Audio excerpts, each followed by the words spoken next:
Officer Marcus Holloway pounded his fist against the roof of the black sedan and shouted, "I said get out of the car right now before I drag you out myself."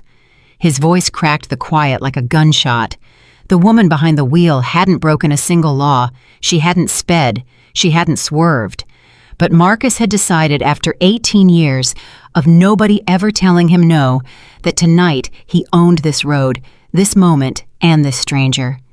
He had no idea the calm woman staring back at him would end his career. Before we go one step further into this story, I want to ask you something simple.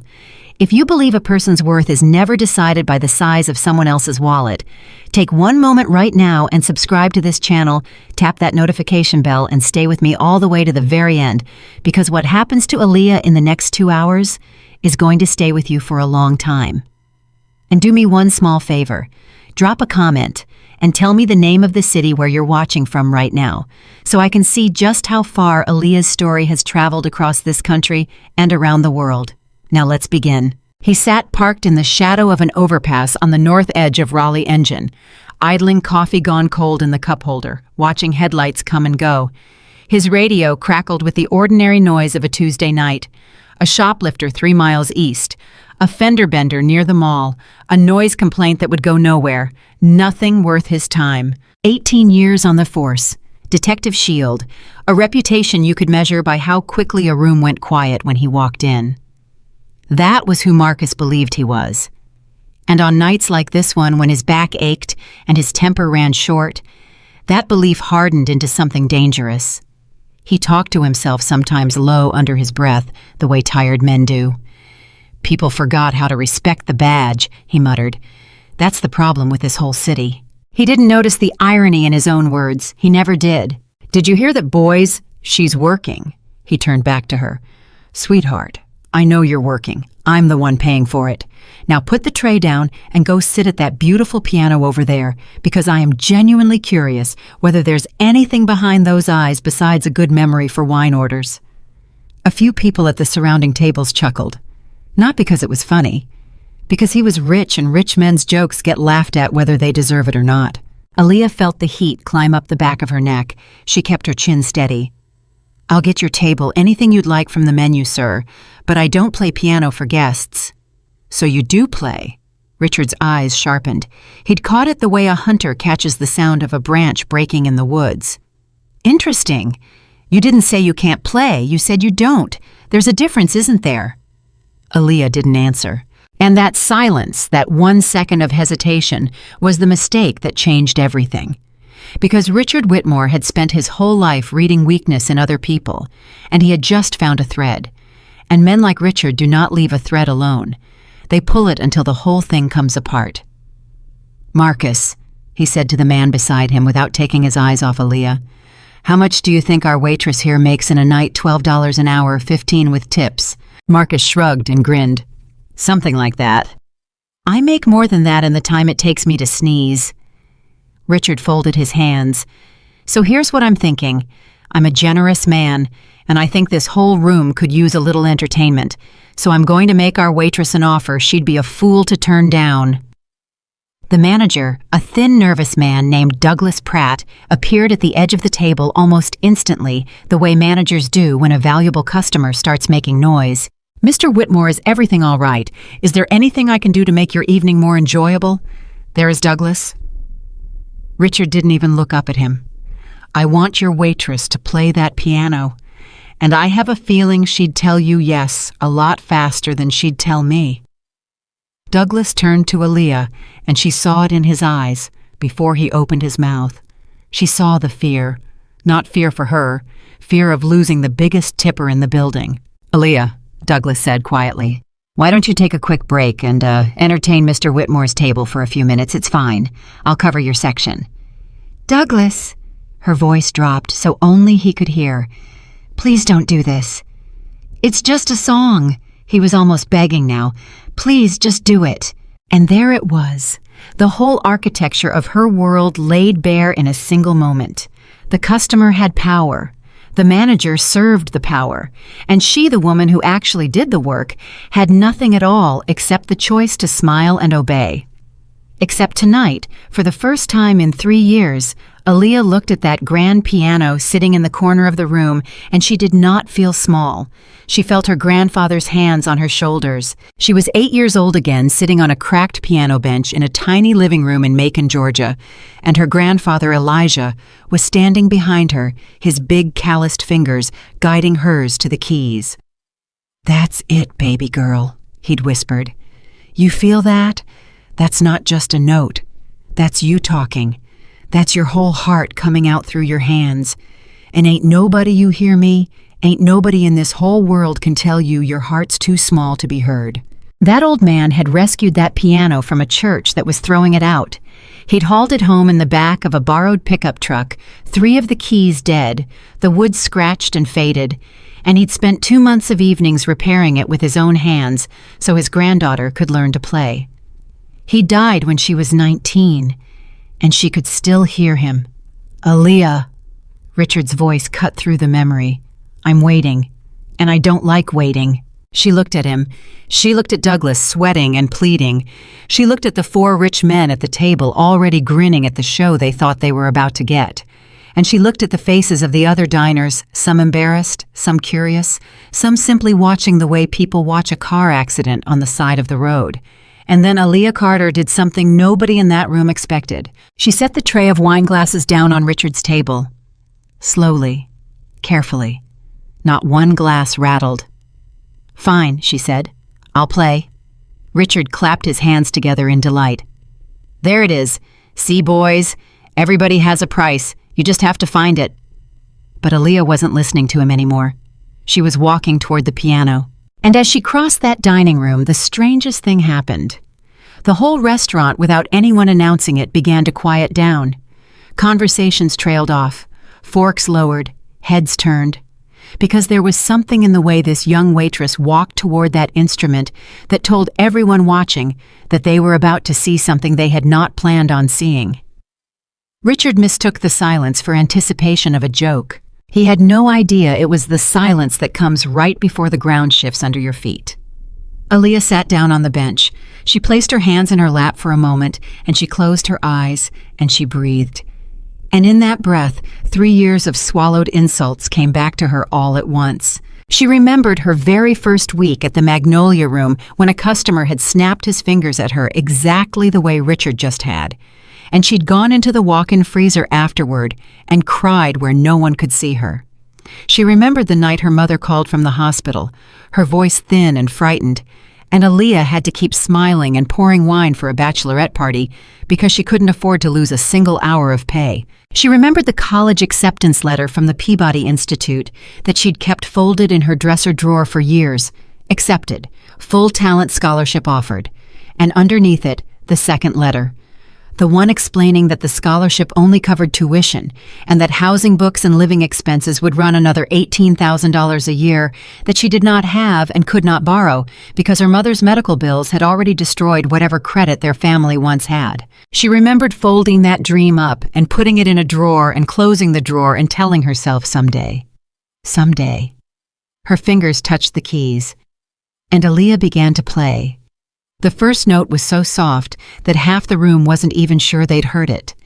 It hung in the air, fragile as glass, and then a second note joined it, and a third, and slowly a melody began to unfold, gentle and aching and impossibly beautiful. At his table, Richard Whitmore was still grinning, waiting for the moment it would fall apart, waiting for the fumbled note, the nervous laugh, the collapse that would let him say, "See, I told you."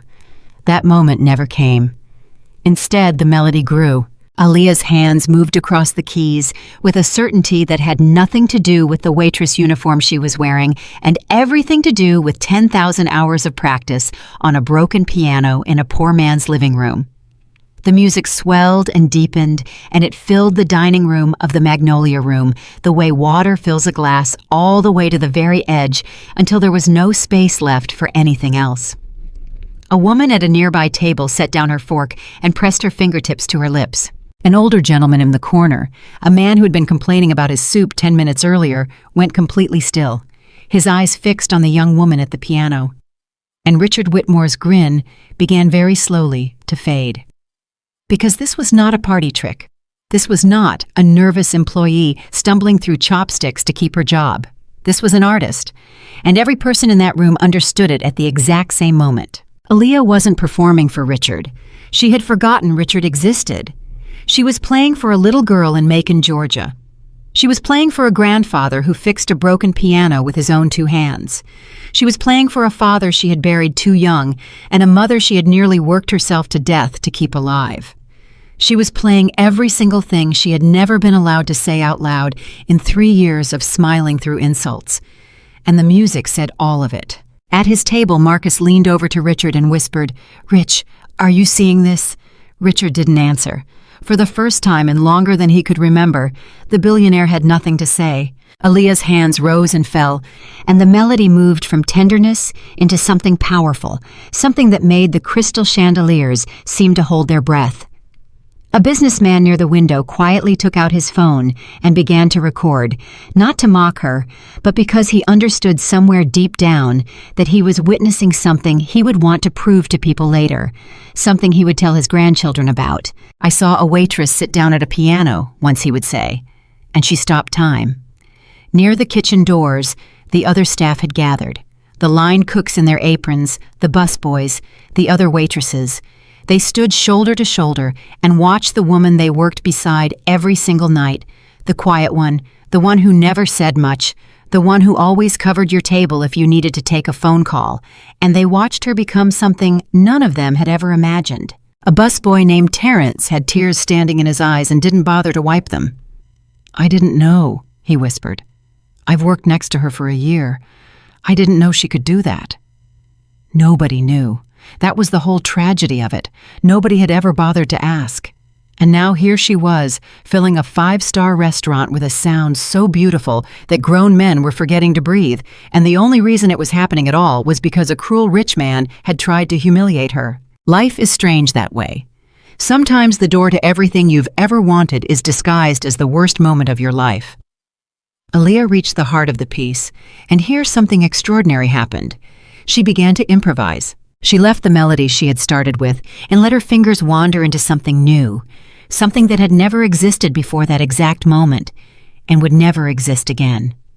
It was raw, and it was honest, and it was hers, born right there on the spot, out of 3 years of pain and a lifetime of love, and the room could feel that they were listening to something being created in real time, pulled straight out of a human soul. An elderly woman near the front, silver-haired and elegant, gripped her husband's hand so hard her knuckles went white. She had spent 40 years teaching music at the College of Charleston. She had heard concert pianists in Vienna and Paris and Carnegie Hall, and she was leaning forward in her seat, with her mouth slightly open, because she was hearing something in this young waitress's playing that she had heard maybe 5 times in her entire career. Real genius. The unteachable kind, the kind you are simply born with. Her name was Eleanor Whitfield, and she would matter a great deal to this story before it was over. But right now, she was just an old woman with tears sliding down her face, whispering to her husband, Harold, do you hear this? Do you hear what she's doing?" "I hear it," Harold whispered back. "That child should be on a stage in New York," Eleanor said. "What is she doing carrying plates?" What was she doing carrying plates? That question would haunt more than one person in that room before the night was over. And at the center of it all, oblivious to Richard, oblivious to Eleanor, oblivious to the phones recording her, and the tears falling, and the staff gathered by the kitchen doors, Aaliyah played on. She played the memory of her father teaching her to ride a bike in a parking lot on a Sunday afternoon. She played the sound of her mother humming in the kitchen before everything got hard. She played the exact moment she'd folded that acceptance letter and put it in the drawer, and she played the promise she'd made to herself that day, the promise she'd been too tired and too broke and too afraid to keep. Someday. And somewhere in the middle of that music, sitting on that piano bench in front of a room full of strangers, Aaliyah Carter made a decision that she didn't even fully understand yet. She decided that someday was going to be soon. The music began to gather toward its ending. Richard Whitmore was sitting bolt upright now, all the smug amusement gone from his face, replaced by something he wasn't used to feeling and couldn't quite name. It felt uncomfortably close to shame. He had walked into this restaurant an hour ago as the most powerful man in the room. He was worth $400 million. He owned buildings on 3 continents. Senators returned his phone calls. And he had looked at this waitress and seen nothing, a nobody, a piece of the furniture, an amusement to be commanded for the entertainment of his friends. And now he was watching that same woman hold 24 wealthy, powerful, jaded people completely spellbound with nothing but 10 fingers and a piano. And he understood with a sick and slowly dawning clarity that he had made a terrible mistake. He had tried to prove she was worthless. Instead, she was proving in front of everyone that he had never once looked closely enough to see what was standing right in front of him. Aaliyah's hands rose for the final phrase. The room leaned in, and she brought them down, and the last chord rang out rich and full and aching, and it hung in the air of the Magnolia Room, trembling, refusing to fade, filling every corner and every heart, and then slowly, it dissolved into silence. For 1 full second, nobody moved, nobody breathed. The silence was so complete you could have heard a pin drop onto the carpet, and then the room exploded. The applause hit like a wave breaking against the shore. People were on their feet before they'd even decided to stand. The elderly music teacher Eleanor was clapping with both hands high above her head, crying openly now, calling out, "Bravo, bravo!" in a voice that cracked with emotion. The busboys and cooks by the kitchen door were cheering and whooping. The businessman by the window, who had recorded the whole thing, was on his feet shouting, "Yes, yes!" A woman 2 tables over had her hand pressed to her heart and was shaking her head back and forth as if she couldn't believe what she'd just seen. The entire 5-star dining room of the Magnolia Room, the room where nobody was ever supposed to make a scene, the room full of people who prided themselves on being too refined to show emotion, was on its feet, screaming for a waitress. Aaliyah sat frozen on the bench, her hands still resting on the keys, her chest rising and falling. Tears she hadn't noticed sliding down her own cheeks. She had not played for an audience in years. She had forgotten what it felt like. She had forgotten that this was what she was made for. And there was exactly one person in that entire room who was not standing, one person who was not clapping. Richard Whitmore sat in his chair, absolutely still, staring at the young woman at the piano, his face pale, his mouth slightly open, his hands flat on the table in front of him. For the first time in his adult life, the billionaire had been rendered completely, utterly speechless. He had come here to make a fool of her. And she had, without saying a single word, made a fool of him instead, in front of his friends, in front of a room full of witnesses, in front of the whole city of Charleston, because half these people knew who he was, and every one of them had just watched him get answered. Marcus was clapping beside him, staring at Aaliyah with open awe. "Rich," he said over the roar of applause, "that was the most incredible thing I've ever seen in my life. Do you know how good she is? Do you have any idea?" Richard didn't answer. He couldn't. Aaliyah slowly stood up from the bench. She wiped her cheeks with the back of her hand. She looked out at the standing, cheering, weeping room, and for one long moment she simply let herself feel it. This thing she had denied herself for 3 years. This thing she had buried in a dresser drawer and told herself she'd earned by giving up. She had been wrong. She hadn't earned anything by giving up. She'd just gotten quiet. And she was done being quiet. The applause went on and on. It refused to stop. People were calling out to her. "What's your name? Where did you learn to play like that? Do you have an album? Please play another one." Douglas, the manager, was standing near the kitchen with a look on his face that was almost comical. A man watching his cheapest employee turn out to be the most valuable thing in his entire building and having absolutely no idea what to do about it. Aaliyah made her way back toward Richard's table. Not because she owed him anything, but because the tray of wine glasses she had set down was still sitting there, and she was, when all was said and done, still on the clock. She reached for the tray, and Richard finally found his voice. "Wait," he said. She stopped. The people at the nearest tables went quiet again, straining to hear, because everyone in that room understood that whatever was about to happen between these two was the real ending of the story. Richard looked up at her. And the man who had snapped his fingers at her an hour ago, the man who had called her sweetheart and pointed at her chest and demanded she perform like a trained animal, could not at this moment quite meet her eyes. "I didn't expect that," he said quietly. Aaliyah looked down at him. calm, steady, unafraid. "I know," she said, and that was all. 2 words, "I know." But those 2 words carried more weight than anything he could have said back, because they told him the truth he was only now beginning to understand.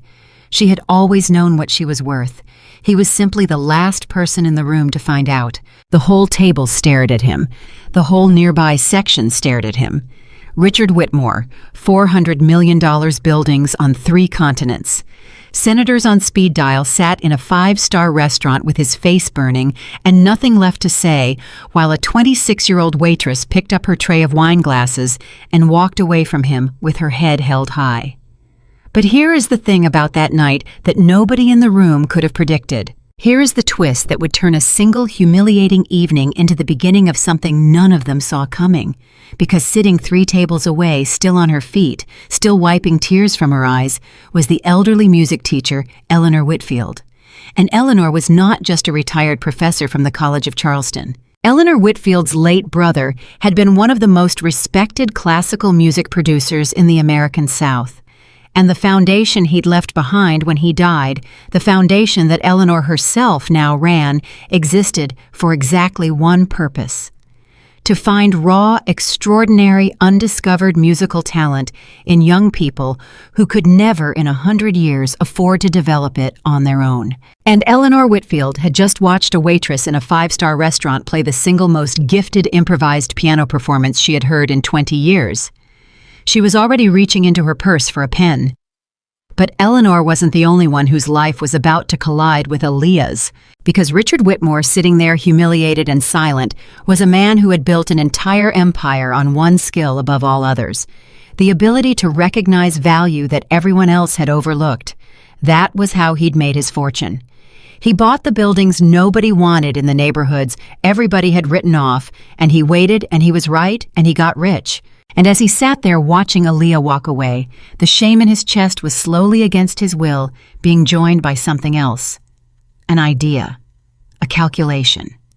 Because Richard Whitmore had just watched 24 wealthy, jaded people get moved to tears by an unknown talent.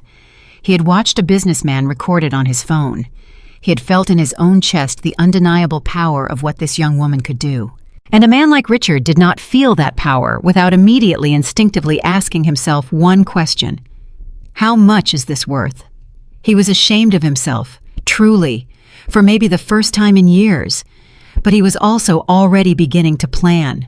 And those 2 impulses, the shame and the ambition, were going to war inside Richard Whitmore, and the outcome of that war was going to shape everything that happened next.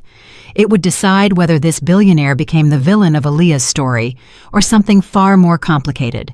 Because redemption and exploitation can look almost identical in the beginning, and the only difference between them is what's actually inside a person's heart. And nobody, not Aaliyah, not Eleanor, not even Richard himself, knew yet which one this would turn out to be.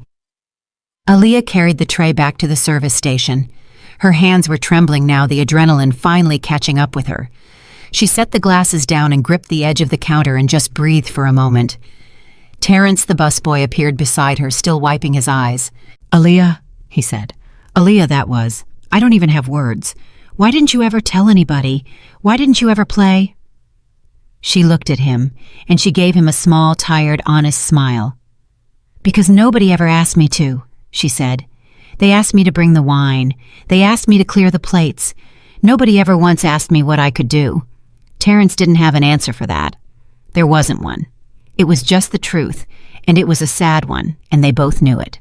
Douglas, the manager, came hurrying over, and his face was a mess of contradictions, part apology, part opportunity. All nerves. "Aaliyah, listen. That was, my goodness, that was something. Mr. Whitmore's table is asking about you, and a few other tables too. Are you all right?" "I'm fine, Douglas. Because if you wanted to, play again later when things settle down, I think the guests would really—" "Douglas." She turned and looked him dead in the eye. 10 minutes ago you begged me to play so you wouldn't lose a tip. Now you want me to play because you see money in it. I understand. But I need you to hear me when I say this. I don't play for tips. I don't play to keep this job. I played tonight because a man tried to make me feel small, and I decided I wasn't going to let him. That's the only reason. So please don't ask me again like it's part of the menu." Douglas opened his mouth, closed it, and to his very small credit, he nodded. "Understood," he said quietly. "I'm sorry. You're right." And he walked away. Aaliyah turned back to the counter, and she let out a long, slow breath. Across the room, she could feel Richard Whitmore still watching her. She didn't look at him. She didn't need to. She could feel the weight of his eyes, and she understood in a way she couldn't have explained that something between them was not finished, that this was not the last she'd see of that man. She had no idea how right she was. She had no idea that Richard Whitmore was going to walk out of that restaurant that night and lie awake until 4 a.m. staring at his ceiling in a penthouse worth more than everyone in the restaurant would earn in their lifetimes combined, unable to stop hearing the sound of a waitress's piano. She had no idea that Eleanor Whitfield was at that very moment writing a name on a small piece of paper. Aaliyah. Table service. Charleston. Find her. She had no idea that the businessman by the window was going to post that video online before he even got to his car, and that by tomorrow morning it would have 500,000 views, and by the end of the week it would have 5 million, and that people all across America would be typing the same question into their keyboards. Who is she? Who is the waitress who plays piano like that? She had no idea that her whole world was about to turn upside down.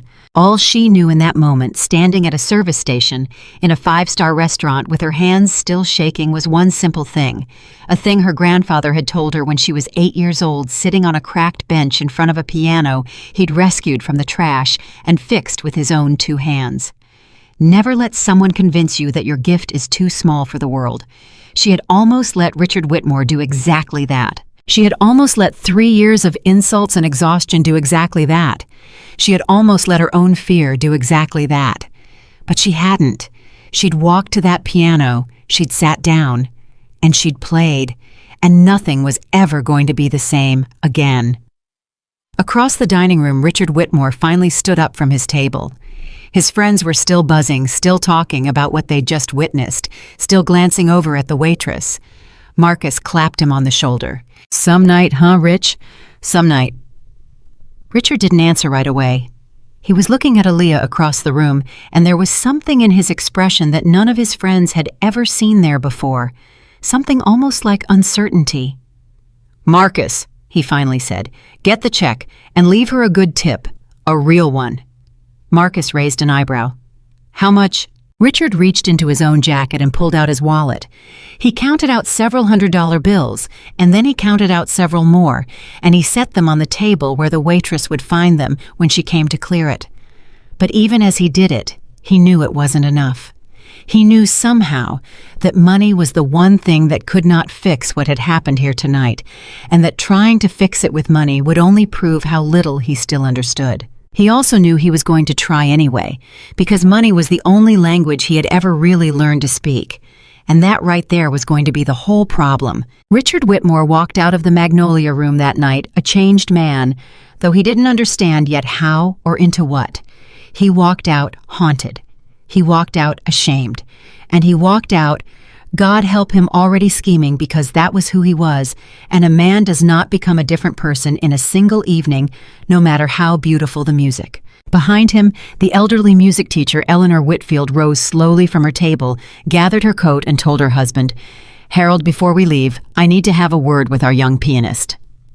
And she began to make her way cane-tapping softly across the dining room floor toward the service station, where Aaliyah Carter stood catching her breath, having no idea that the woman approaching her was about to change the entire course of her life. 2 people, one rich and ashamed and scheming, one old and wise and holding a piece of paper with Aaliyah's name on it. Both of them moving toward her, both of them offering her a door, and only one of those doors led somewhere she actually wanted to go. Aaliyah looked up as she felt someone approaching, and she saw the elegant silver-haired woman coming toward her with tears still bright in her eyes and a warm, trembling smile on her face, and she straightened up and put on the polite expression she'd worn 10,000 times. "Can I help you, ma'am? Can I get you anything?" Eleanor Whitfield stopped in front of her. She reached out and took both of Aaliyah's hands in her own, small and papery, and surprisingly strong, and she held them, and she looked up into the young woman's face with an intensity that made Aaliyah go still. "Child," Eleanor said, her voice shaking. "What is your name? Your full name?" "Aaliyah, ma'am. Aaliyah Carter."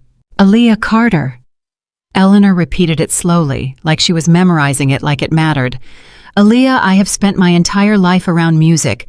I taught it for 40 years. I have heard some of the finest musicians in the world play in the greatest concert halls on this earth." Aaliyah waited, her heart beginning to pound, for a reason she didn't yet understand. Eleanor's grip tightened on her hands. "And I need you to listen to me very carefully," the old woman said, "because I am not going to walk out of this restaurant tonight without saying it. What you just did at that piano that was not a waitress playing a song to shut up a rude man. That was one of the most gifted natural musicians I have encountered in 20 years. And I mean that with my whole heart. Do you understand what I'm telling you?" Aaliyah's throat closed up. She couldn't speak. After 3 years of being invisible, after a lifetime of folding her dream into a drawer, this stranger was standing in front of her, saying the words she had stopped letting herself even hope to hear. "Ma'am," she managed, I don't know what to say." "You don't have to say anything." Eleanor reached into her purse and drew out the small piece of paper she'd been writing on, and beneath the name she'd scribbled, she now added a phone number, and she pressed it into Aaliyah's hand and folded the young woman's fingers closed around it. "You just have to call me. Tomorrow. My name is Eleanor Whitfield, and I run a foundation, and finding people exactly like you is the only thing that foundation exists to do. So you call me. Do you promise me you'll call?" Aaliyah looked down at the small piece of paper in her hand, and for the second time that night, without meaning to, she started to cry, because she understood, standing there in her waitress uniform with her hands shaking and a stranger's phone number folded in her palm, that the drawer had just come open, that someday had a phone number now, that the dream she had buried was not dead. It had only been waiting for her to be brave enough to sit down at a piano in front of a room full of people who thought she was nothing and play. "I promise," she whispered. "I promise I'll call." Eleanor squeezed her hands one more time, her own eyes shining. "Good girl," she said softly. "You have no idea, do you? You have absolutely no idea what's about to happen to your life." And she was right. Aaliyah had no idea. She didn't know about the video that was already spreading across the internet. She didn't know that a billionaire was going to spend the night unable to sleep because of her. She didn't know that within a week her quiet, invisible plate-carrying life was going to be blown wide open, and that she was going to have to make choices harder than any she had ever faced. And that the two people who had just offered her a door, the rich man and the old woman, were going to pull her in two completely different directions. She only knew in that moment, holding a piece of paper with a phone number on it, that for the first time in 3 long years, she felt like herself again. She felt like the little girl on the cracked bench in Macon, Georgia. She felt like her grandfather's granddaughter. She felt finally like a musician. And as Eleanor Whitfield walked slowly out of the Magnolia Room on her husband's arm, and as Richard Whitmore climbed into a car worth more than a house and rode home in silence with the sound of the piano still ringing in his ears, and as a video that would change everything climbed past its first 100,000 views, Aaliyah Carter stood alone at a service station in a 5-star restaurant, looked down at a phone number folded in her hand, and made herself a promise she intended this time to keep. No more drawers. No more someday. She was going to call that number. She was going to walk through that door. And she was never, ever going to let anyone convince her that her gift was too small for the world again. She slipped the paper carefully into the pocket of her apron right over her heart, and she picked up her tray, and she went back to work because her shift wasn't over, and the bills were still real, and her mother still needed her. But something in the way she carried herself was different now. She wasn't invisible anymore, and she was never going to be invisible again. Aaliyah didn't sleep that night either. She lay in her bed in the small apartment she shared with her mother, staring at the same ceiling that Richard Whitmore was staring at across town, though neither of them knew it, and she held that little folded piece of paper in her hand the way a child holds something they're afraid will disappear if they set it down. Eleanor Whitfield. A phone number. A promise. She turned it over and over in her fingers in the dark. Her mother Denise had heard her come in past midnight and had called out from the other bedroom in that thin voice she'd had ever since the illness, "Baby, that you how was work." And Aaliyah had stood in the hallway with her heart hammering, and she'd opened her mouth to tell her mother everything, the piano, the billionaire, the standing ovation, the old woman with the phone number, and then she'd closed it again. Because how do you explain a night like that? How do you tell your mother who has watched you give up your whole future to keep her alive that tonight you finally played and a room full of strangers wept, and a stranger told you that you were one of the most gifted people she'd heard in 20 years? You don't. Not at midnight, not when your voice is going to break. So she just said, "It was a long one, Mama. Get some sleep. I love you." "Love you too, baby," Denise had murmured, already drifting off. And Aaliyah had gone to her room and lain down and stared at the ceiling. By 6 in the morning, she still hadn't slept, and she made a decision. She wasn't going to wait. She wasn't going to talk herself out of it the way she'd talked herself out of everything for 3 years. The moment the clock hit 9, she was going to call that number, and whatever happened, happened. But the world, it turned out, was already moving faster than she was. Because at 6:47 that same morning, Aaliyah's phone buzzed with a text from Terrence the busboy. And the text said only this: "Aaliyah, call me right now. You're not going to believe this." She called him immediately, her heart in her throat. "Terrence, what's wrong? What happened?" "Nothing's wrong," he said, and she could hear him grinning through the phone. "Nothing's wrong at all. Aaliyah, that video, the one that guy took last night, it's everywhere. You're everywhere." She sat straight up in bed. "What are you talking about?" "I'm talking about you got 500,000 views before breakfast. I'm talking about people all over the country sharing it going, 'Who is this waitress?' There's a hashtag. There's a hashtag with your name in it. Well, not your name, because nobody knows your name yet. They're calling you the Magnolia Room waitress. But it's you. It's everywhere." Aaliyah's hand went cold around the phone. "Terrence," she whispered. That can't be right. Go look right now, I'll wait." And she went and looked. And there it was. There she was, sitting at the grand piano in her waitress uniform, her hands moving across the keys, and the caption underneath read, "A billionaire tried to humiliate this waitress by making her play piano. Watch what happened." And beneath that, the numbers. And the numbers were not small. 680,000 views, and climbing while she watched. The comments scrolled endlessly. "I have chills. Who is she? This made me cry at work. The rich guy's face at the end, LOL. Somebody find this woman and give her a record deal. This is why you never judge people." Thousands of them, tens of thousands of them, from people in California and New York and Texas and places she'd never even been. Aaliyah sat down slowly on the edge of her bed with the phone in her shaking hand, and she didn't know whether she wanted to laugh or cry or throw up. Because here was the thing, nobody tells you about a dream coming true. It doesn't feel triumphant, not at first. At first it feels like standing at the edge of a very high cliff with the wind at your back. "Terrence," she said, "I gotta go.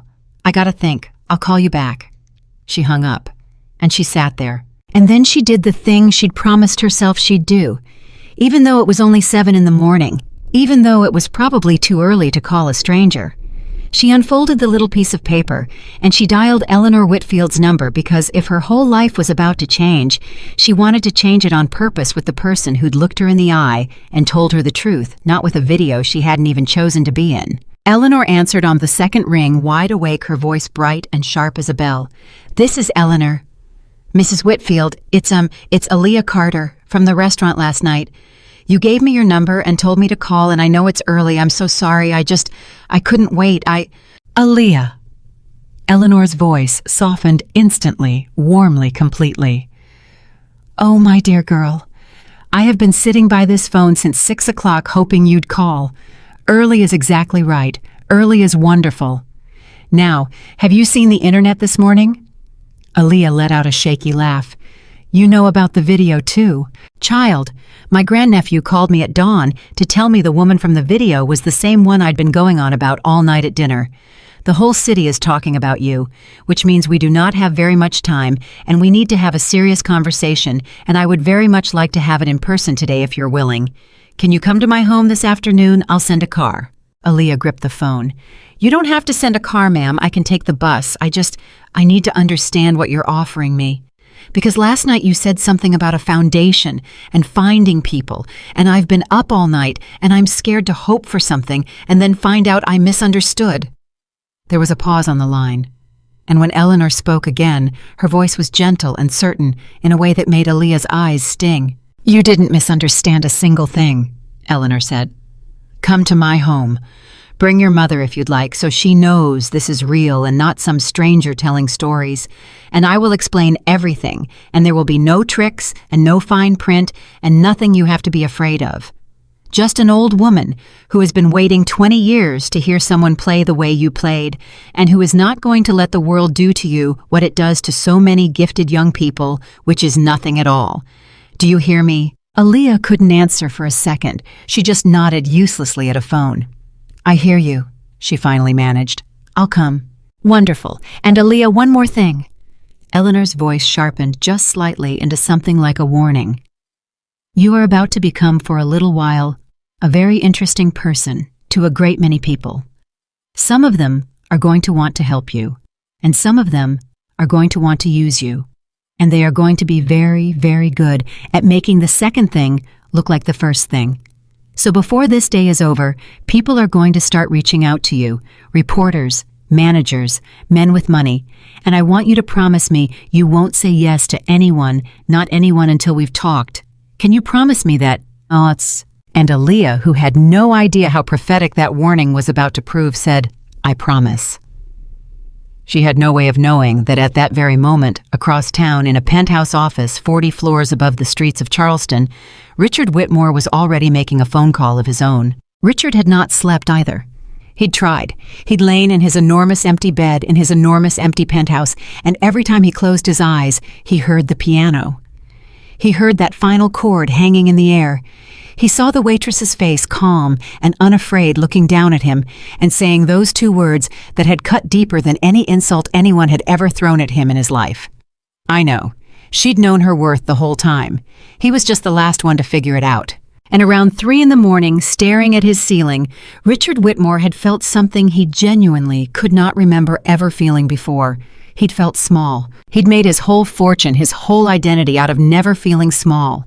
Out of being the biggest man in every room, out of looking at the world and seeing what everyone else missed and profiting from it.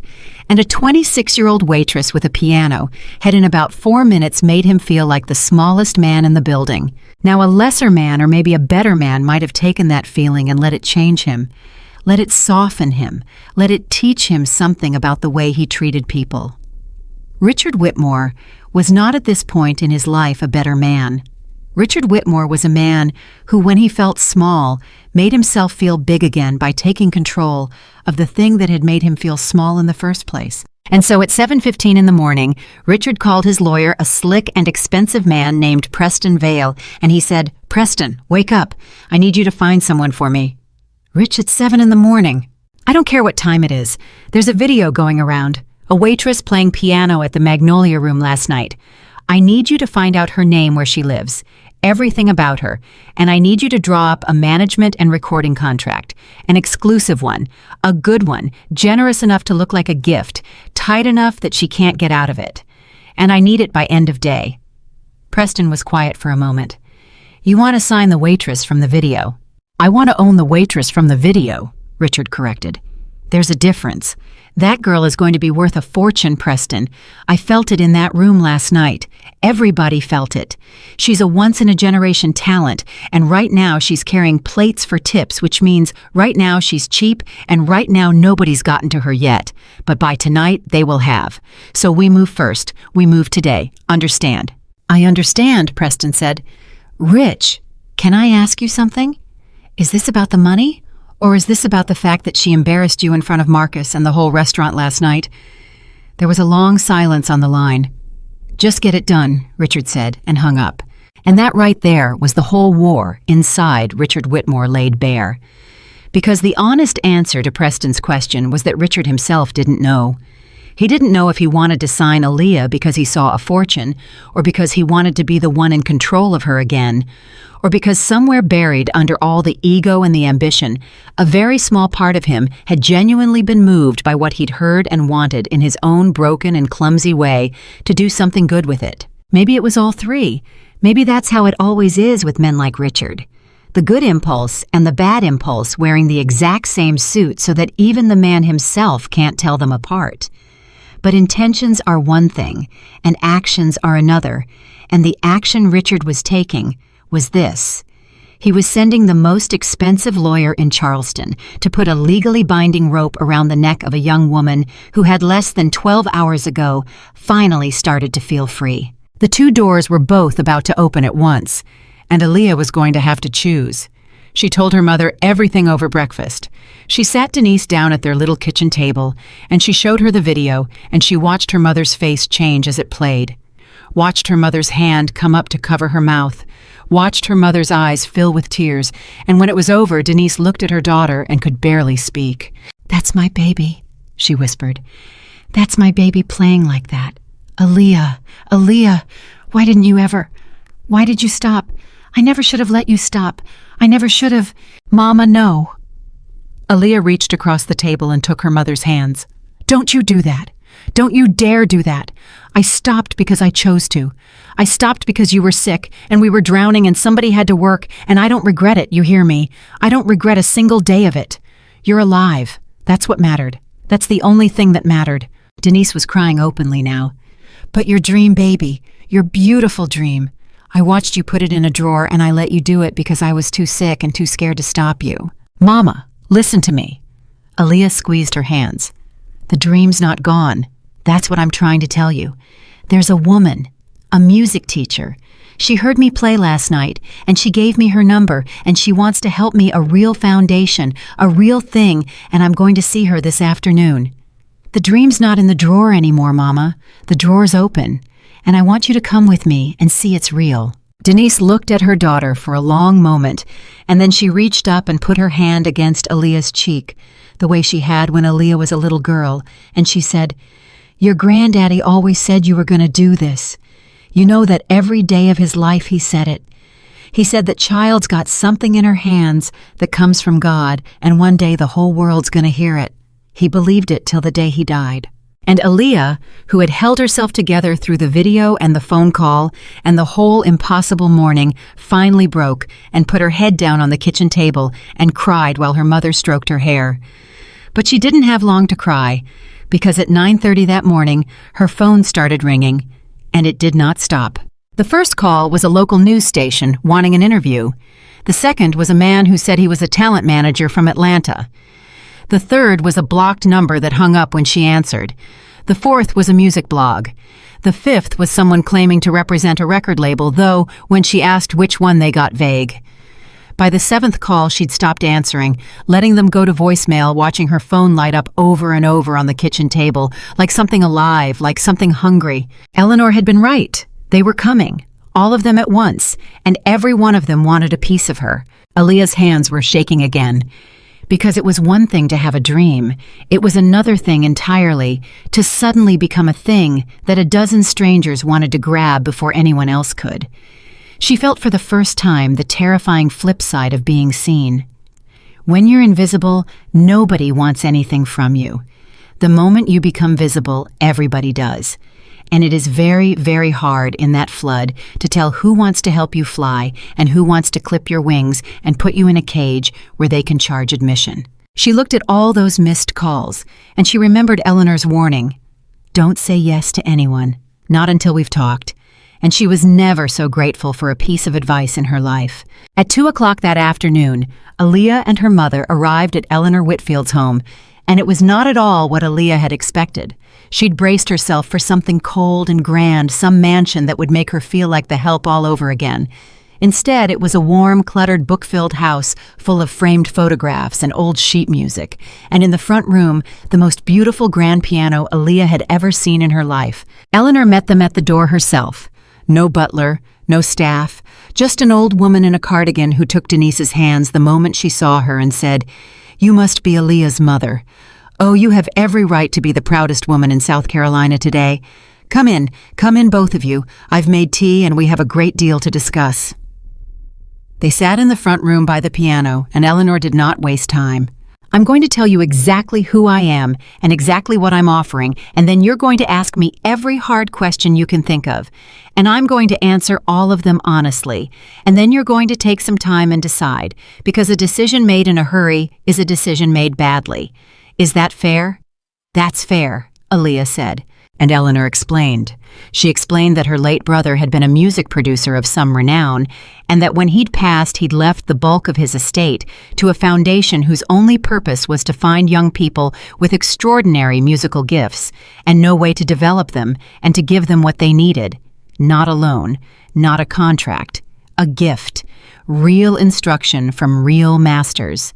Money for living expenses so they didn't have to choose between their gift and their rent. Introductions to the right people. And crucially, protection from the wrong people. "Because here is what happens, Aaliyah," Eleanor said, leaning forward, her eyes sharp. "A young person like you gets discovered, and the vultures descend, and they offer you a contract that sounds like a miracle, and you're poor, and you're overwhelmed, and you're grateful, and you sign it, and only later do you find out you've signed away 80% of everything you'll ever earn, and the rights to your own music, and the ability to walk away all to some man who saw dollar signs the moment he heard you play. It happens every single day in this business. And I have spent the last 20 years of my life trying to get to gifted young people before those men do. And this morning, I am terrified that I might not have gotten to you in time. Because I have a feeling, Aaliyah, that at least one of those men has already come knocking. Has he?" Aaliyah and her mother exchanged a look. "My phone's been ringing all morning," Aaliyah admitted. "Managers, labels. I don't know who half of them are. I haven't said yes to anyone." "Good," Eleanor exhaled. "Good girl, don't. Any of them offer you a contract yet? Anything in writing?" "Not yet, but—" Aaliyah hesitated. "There's one I'm worried about. The man from last night, the one in the video. Richard Whitmore. Everyone in Charleston knows who he is. He's a billionaire. And after what he did to me, I can't imagine he'd want anything to do with me. But the way he looked at me when I finished playing, I don't know how to explain it. It wasn't just shame. It was something else. Like he was already calculating something. And I've got this feeling in my gut that he's not done with me." Eleanor went very still. "Richard Whitmore," she repeated slowly. "The real estate man. You know him." "I know of him. Everyone does." Eleanor's mouth tightened into a thin line. "Aaliyah, listen to me carefully. If Richard Whitmore comes to you with an offer, and I would be genuinely surprised if he doesn't, you need to understand what kind of man you're dealing with. He is not a music man. He does not love music. He is a man who acquires things that are valuable and controls them and profits from them. And after what he did to you last night, if he comes back around, it will not be an apology. It will be a transaction, and it will be dressed up to look like the most generous thing anyone has ever done for you." Aaliyah felt a chill go down her spine, because that was exactly what her gut had been telling her. "So what do I do?" she asked. "If he comes to me—" Eleanor reached out and took her hand. "You come to me first," she said. "Before you sign anything, before you agree to anything, you come to me and we read every word of it together, and I bring in a real music attorney, one of mine, one you can trust, and we find out what's really in it. Because the difference between someone who wants to help you and someone who wants to own you is always in the fine print. And the fine print is exactly where they're counting on you not to look." And at that exact moment, as if the universe had a sense of timing, Aaliyah's phone buzzed on the coffee table. All three women looked at it. It was a text message from a number she didn't recognize, and she picked it up and she read it out loud, and her voice got quieter with every word. "Ms. Carter, my name is Preston Vale. I represent Mr. Richard Whitmore. Mr. Whitmore was deeply moved by your performance last night and would like to make you an offer that could change your life. He is prepared to invest significantly in your career, no strings attached. Are you available to meet this evening? A car can be sent at your convenience." The room was silent. Aaliyah looked up from her phone at Eleanor. And Eleanor Whitfield smiled a grim, knowing, almost sad little smile and said, No strings attached. Well, there it is, right on schedule. What do I do? Aaliyah whispered. Eleanor squeezed her hand. You go, she said. Aaliyah blinked. You want me to go? I want you to go, Eleanor said firmly. But I want you to go knowing exactly what you're walking into. I want you to go with your eyes wide open, because you cannot spend your whole career running away from powerful men, Aaliyah. You're going to have to learn how to sit across the table from them and not blink. And there's no better man to learn on than the one who already showed you exactly who he is. So yes, you go. You listen to his offer. You take whatever paper he gives you, and you do not sign one single thing. You bring it to me and we read it together. And then you decide. Can you do that? Aaliyah looked at the phone in her hand.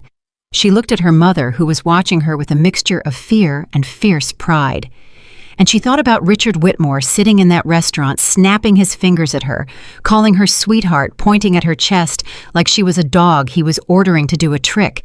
And she thought about how she'd walked to that piano anyway, and sat down anyway, and played anyway. She wasn't afraid of Richard Whitmore. Not anymore. I can do that, she said, and she texted Preston Vale back a single word. Tonight. The car Richard sent was of course absurd. A black town car the length of a small boat with a driver in a dark suit who opened the door for her and called her ma'am, with a respect that Richard's whole world had never once shown her when she was carrying their plates.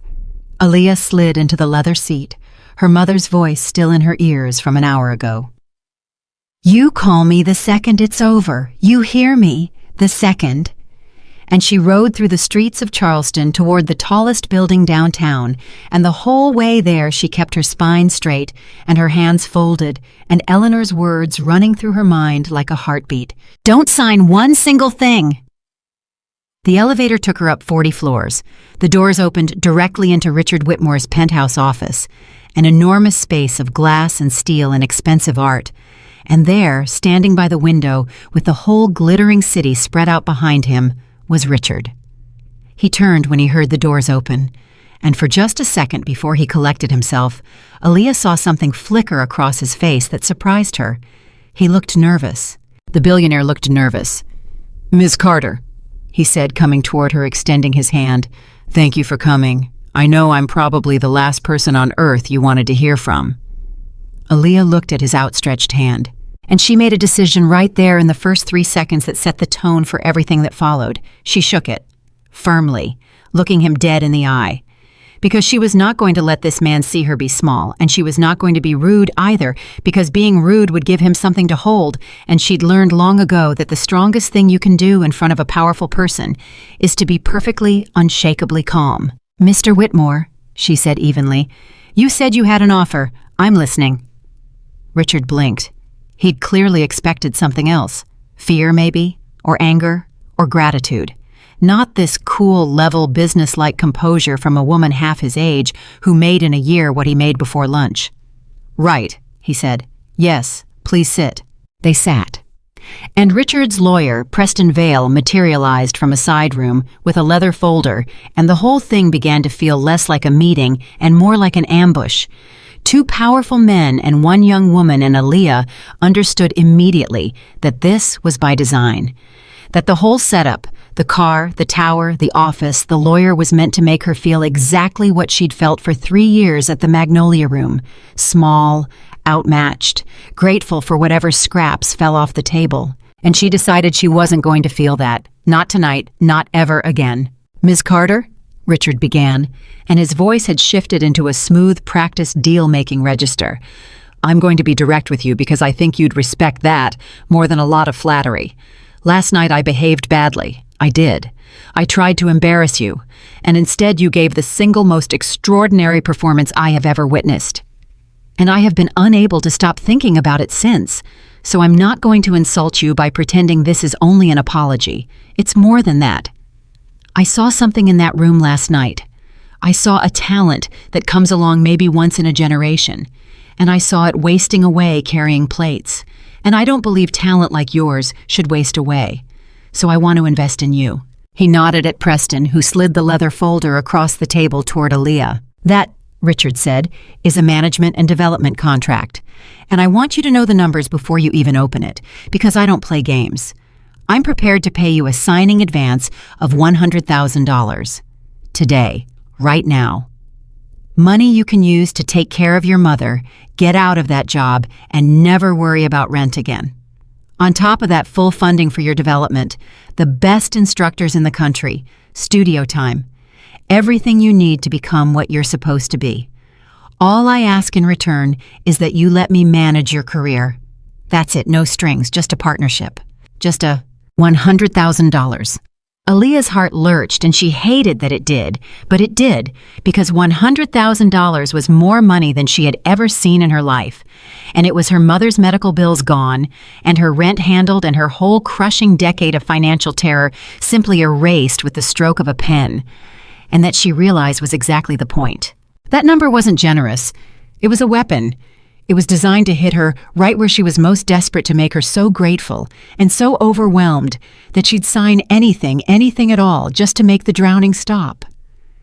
Eleanor's voice, quiet and sure, floated up in the back of her mind. The difference between someone who wants to help you and someone who wants to own you is always in the fine print. Aaliyah looked down at the folder. She did not open it. "Mr. Whitmore," she said, "that's a lot of money, and I won't pretend it isn't. My family could use it. You clearly know that, or you wouldn't have led with it." Richard's expression flickered just slightly. She'd named the tactic. He hadn't expected that. "But I'm not going to sign anything tonight," she continued, keeping her voice calm and even. "I'm going to take this contract home, and I'm going to have an attorney read every word of it, and then if it's what you say, it is no strings, a real partnership, I'll come back and we'll talk. That's how I do business." Preston, the lawyer, shifted in his seat and spoke for the first time, and his voice was oily and smooth. "Ms. Carter, with respect, an offer like this doesn't tend to stay on the table very long. Mr. Whitmore is an extremely busy man, and there are, I assure you, other opportunities competing for his attention and his capital. I'd hate for you to lose $100,000 over an abundance of caution." And there it was, the squeeze. Sign now or lose it forever. The oldest trick in the book, and it worked over and over on desperate people, because desperate people are terrified of losing the one good thing that's ever come their way. Aaliyah looked at Preston, and then she looked at Richard, and she smiled, a small, calm, unafraid smile. "Mr. Vale," she said, "if this offer is real, it'll survive a lawyer reading it, and if it can't survive a lawyer reading it, then it was never an offer. It was a trap. So, which is it?" The room went dead silent. Richard Whitmore stared at the young woman sitting across from him, this 26-year-old waitress in her second-hand blazer who had just, without raising her voice, without a single trace of fear, called his lawyer's bluff and drawn a line in the sand and dared him to cross it. And something happened inside Richard in that moment that he did not expect and could not have predicted. He respected her. Not the way you respect a talent, the way he'd respected her voice at the piano. Something deeper. He respected her, the way he respected the very few people in his entire life who had ever refused to be intimidated by him. And it threw him completely off balance because respect was not part of the plan. The plan was to overwhelm her. The plan was to get her to sign tonight. And instead, he was sitting across from someone who was handling him calmly and expertly the way he handled everyone else. Preston opened his mouth to press again, but Richard held up one hand. "Preston," he said quietly. "Stop." Preston stopped. Richard leaned back in his chair and he looked at Aaliyah for a long moment, and then he did something that shocked his own lawyer. He laughed, a real surprised, almost admiring laugh. "You're right," he said. "You're completely right. Take the contract. Have your lawyer read every word, and the offer will still be here when you're done, because I don't make offers I have to trick people into taking." He shot a hard look at Preston. "That was beneath us. My apologies." Aaliyah watched him carefully, because she didn't trust it. A man like this didn't change his whole approach in the space of a sentence, unless he was playing an even deeper game.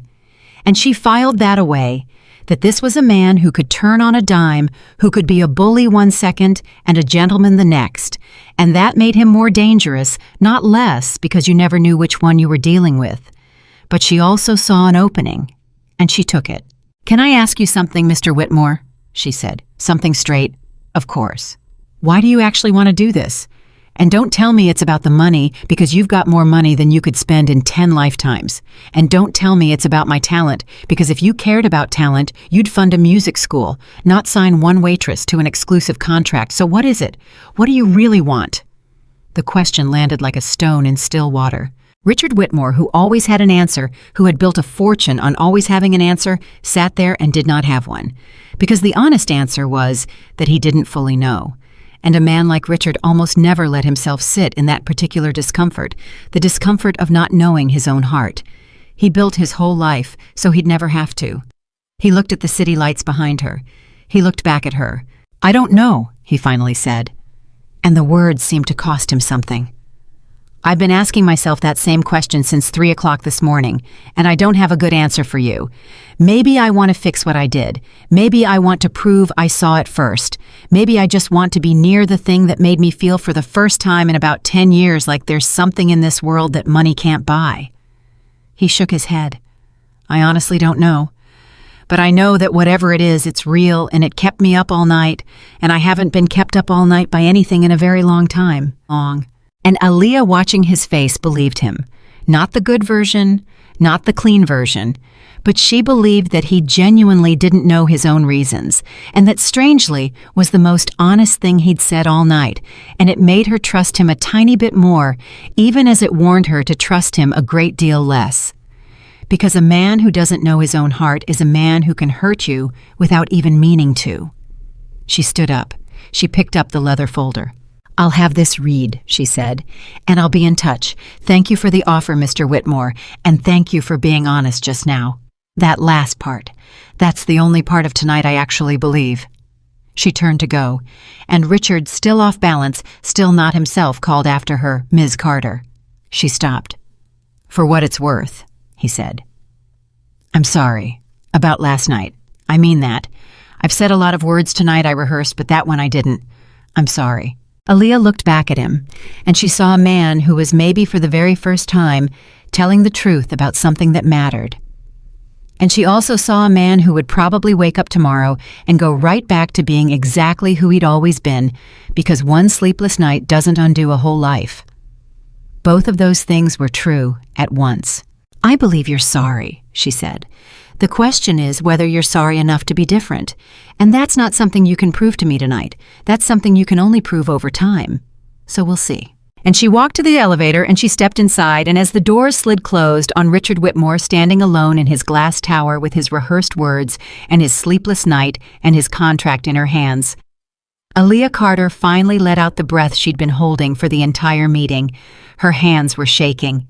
But she'd done it. She'd sat across the table from one of the most powerful men in Charleston, the man who'd tried to humiliate her, and she'd refused to be small, and she'd refused to be rushed, and she'd walked out with the contract unsigned and her dignity fully intact. The elevator descended 40 floors, and Aaliyah pulled out her phone and called her mother, and the second Denise picked up, Aaliyah's calm cracked, and her voice trembled. "Mama," she said. "Mama, I did it. I met him, and I didn't sign anything, and I didn't let him scare me. And Mama, it was $100,000. They offered me $100,000, and I didn't sign it. And I'm shaking. I'm shaking so bad. Did I do the right thing? Tell me I did the right thing." And her mother's voice came through the phone, warm and fierce and certain. "Baby, you did exactly right. You hear me? Your granddaddy is up in heaven right now, busting his buttons with pride. $100,000, and you had the sense and the backbone to walk out and get it read first. That's not just talent, baby. That's wisdom. And wisdom's the thing that's going to keep you safe in a world full of men like that. You come home now. You come home and we'll read that thing together and figure it all out. But you did right. You did so right." Aaliyah leaned her head back against the cold steel wall of the elevator and let the tears come, and they weren't sad tears. They were the tears of a woman who had just discovered that she was so much stronger than she'd ever let herself believe. The elevator reached the ground floor. The doors opened, and Aaliyah Carter stepped out into the Charleston night, holding a billionaire's contract in one hand and her own future in the other. And for the first time in 3 long years, she was not walking toward a job she hated or a dream she'd buried. She was walking towards something she was going to choose for herself. But that folder in her hand held secrets she hadn't read yet. Secrets buried in 6 pages of dense legal language that Preston Vale had written very carefully and very deliberately to give Richard Whitmore exactly what he'd told his lawyer he wanted at 7 o'clock that morning, not to help her, to own her. And the moment Eleanor Whitfield's attorney opened that folder and started reading everything Aaliyah thought she understood about the choice in front of her was going to change. The next morning, Eleanor Whitfield's attorney opened that leather folder at Eleanor's kitchen table, and within 90 seconds, the pen in her hand stopped moving. Her name was Ruth Delgado, and she'd spent 30 years representing musicians against exactly the kind of men who'd drafted this contract, and she read the way a doctor reads an X-ray, quick and calm, and looking for the thing that's going to kill you. Aaliyah sat across from her, and her mother sat beside her, and Eleanor sat at the head of the table, and all 3 of them watched Ruth's face, and all 3 of them saw the moment it changed. "Well," Ruth said quietly, turning a page, "isn't this something?" "What?" Aaliyah leaned forward. "What is it?" "Give me a minute, honey. I want to read all of it before I say anything because the pieces don't mean much on their own. It's how they fit together that tells you what a contract's really for." And she kept reading page after page, and the kitchen was so quiet, Aaliyah could hear the old clock ticking on the wall. And with every page, Ruth turned her mouth, got a little tighter, and her eyebrows drew a little closer together. Finally, she set the folder down. She took off her reading glasses, and she looked at Aaliyah with an expression that was part professional and part something almost maternal. "Aaliyah," she said, "how much did they tell you this was worth?" $100,000, signing advance. Plus, they'd pay for my development. Instructor studio time, all of it. Mr. Whitmore said no strings. Ruth nodded slowly. "The 100,000's real," she said. "That part's true, you'd get it. But let me tell you what else is in here, and you tell me if it still sounds like no strings." She put her glasses back on and found the page she wanted. First, this is an exclusive management contract for a term of 12 years. 12. In this business, 3 to 5 is standard, and even that's aggressive. 12 years means that from the day you sign this, you cannot work with any other manager, any other label, any other partner of any kind until you're 38 years old, no matter what. Denise made a small sound. "Second," Ruth continued, "the commission. A manager typically takes 15, maybe 20%. This contract entitles Mr. Whitmore's company to 50% of your gross earnings. Not net. Gross, which means before your own expenses come out. So for every dollar you make, 50 cents goes to him off the top." Aaliyah felt something cold spreading through her chest. "Third," Ruth said, and her voice got very careful now. "And this is the one that matters most. This is the one they buried on page 4 in a paragraph they were counting on you not to understand. Under this contract, any music you write, record, or perform during the term, all of it. The compositions, the recordings, the rights, the ownership belongs to Mr. Whitmore's company. Not to you, to him, forever. Not for 12 years, forever. You could write the most beautiful song of your life 5 years from now, and under this contract, you would not own it. He would. And that $100,000 they're waving in your face, that's not a gift, honey. That's the purchase price. That's what they're offering to pay to own everything you will ever create." The kitchen was dead silent. Aaliyah sat there with her hands flat on the table, and she felt like the floor had tilted underneath her. Because she'd known. Somewhere in her gut, she'd known. Eleanor had warned her. The difference between someone who wants to help you and someone who wants to own you is always in the fine print. And here it was the fine print in black and white, and it was so much worse than she'd let herself imagine. "He said no strings," she whispered. "He looked me in the eye. He said no strings." "They always say no strings," Ruth said gently. "The words no strings are the biggest string of all. If a man has to tell you there are no strings, honey, get out your reading glasses because there are strings everywhere." Denise reached over and gripped her daughter's hand hard. "That snake," she said, and her voice was shaking with anger. "That lying snake! He humiliates you in front of a whole restaurant, and then he tries to buy your whole life for pocket change and calls it a favor." But Eleanor, who had been quiet this whole time, spoke up now, and what she said surprised everyone. "It's worse than a favor, and it's more complicated than a lie," Eleanor said slowly. Because I don't think Richard Whitmore sat down and consciously decided to trap this girl. I think Richard Whitmore told his lawyer to get him the best deal possible, and this is simply what the best deal possible looks like when you're a man who's spent his whole life acquiring things. He didn't write this contract to hurt Aaliyah. He wrote it because it's the only way he knows how to want something. He wants to own the things he values. That's not cruelty exactly. It's something almost sadder. It's a man who literally does not know how to care about something without putting his name on the deed. Aaliyah looked up at Eleanor. "Does that make it better or worse?" she asked. Eleanor considered this for a long moment. "Both," she said. "It makes him less of a villain and more of a tragedy. But it does not make this contract one bit safer for you. A trap set by accident will break your leg just as surely as a trap set on purpose." And that landed on the room like a weight because it was true, and everyone knew it was true. Aaliyah stood up from the table. She walked to the window. She stood there with her back to them and her arms wrapped around herself, and she was quiet for a long time. And then she turned around. "So what do I do?" she said. "Because I want to be smart here, and I want you all to help me be smart. But I also need you to understand something. That $100,000 is real. Mama's medical bills are real. Our rent is real. And I have exactly $611 in my checking account right now. So when you tell me to walk away from $100,000 because of what's on page 4, I hear you and I believe you, but you have to know what you're actually asking me to walk away from. You're asking a drowning woman to hand back the only rope anyone's thrown her." The room went quiet. Because she was right, and nobody could pretend she wasn't. This was the thing that the wealthy never understood about the desperate. That a bad deal and no deal are not the same choice when you're drowning. That just walk away is advice from people who have somewhere to walk to. It was Ruth who finally spoke, and she spoke carefully. "Aaliyah," she said, "can I tell you what I see when I look at you? I don't see a drowning woman. I know that's how it feels, but that's not what I see. I've been doing this 30 years, and I have sat across the table from a lot of gifted young people, and most of them, when they get discovered, they've got one offer, one rope. And you're right, when you've got one rope, you grab it no matter what's on it. But you don't have one rope, honey. You have a video with 4 million views and a phone that won't stop ringing.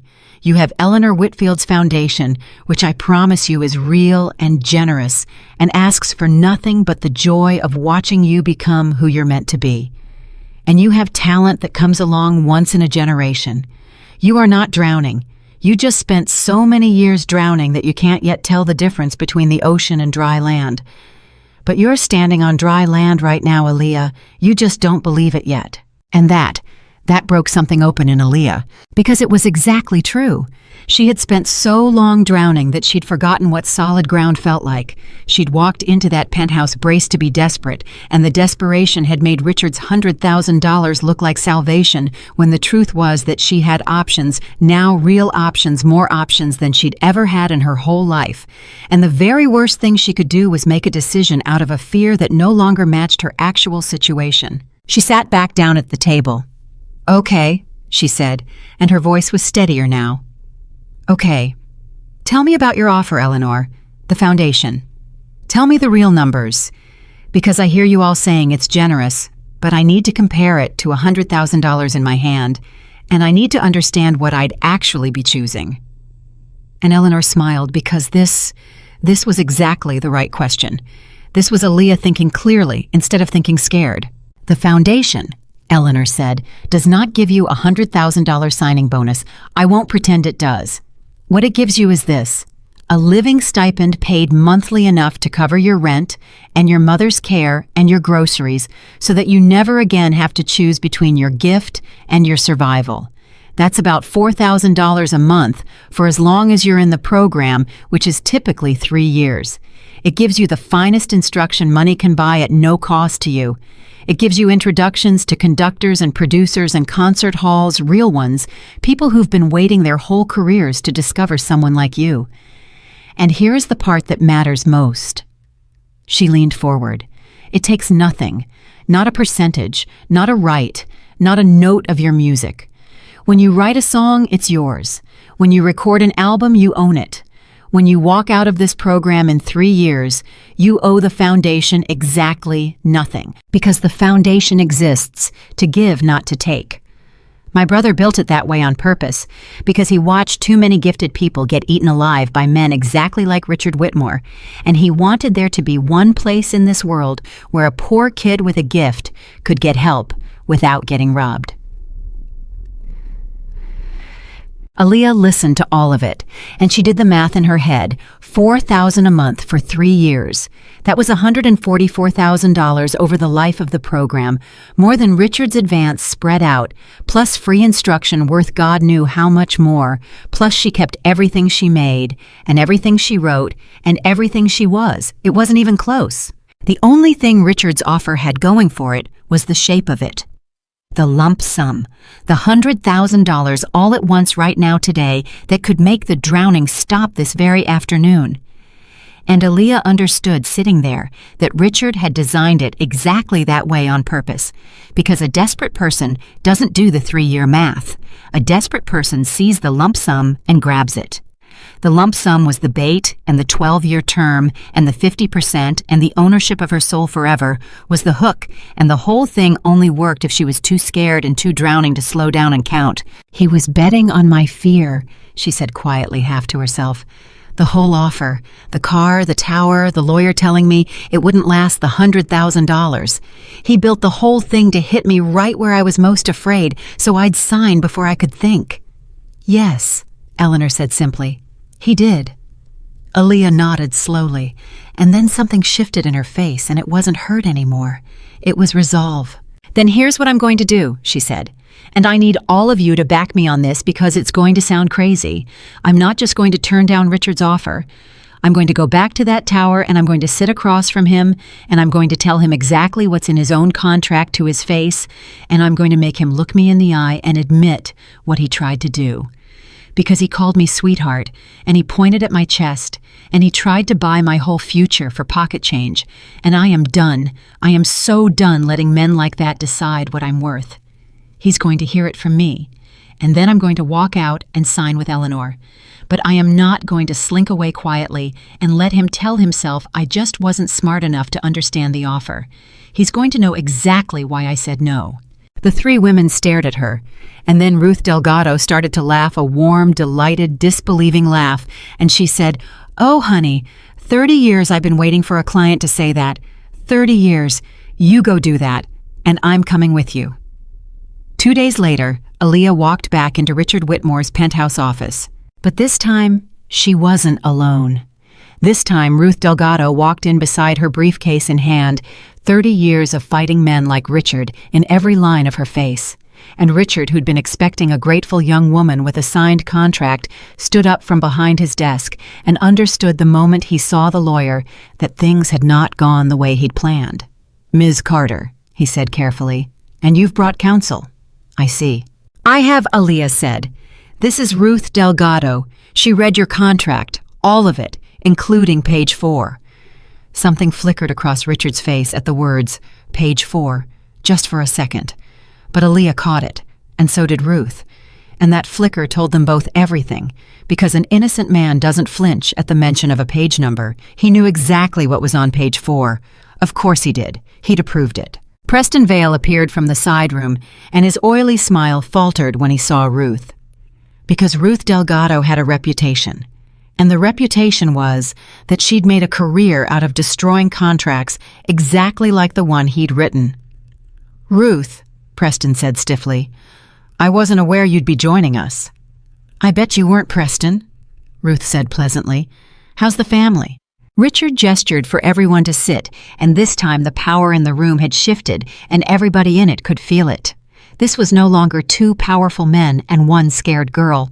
This was 2 women who'd read the contract and 1 man who'd hoped they wouldn't. Aaliyah didn't sit.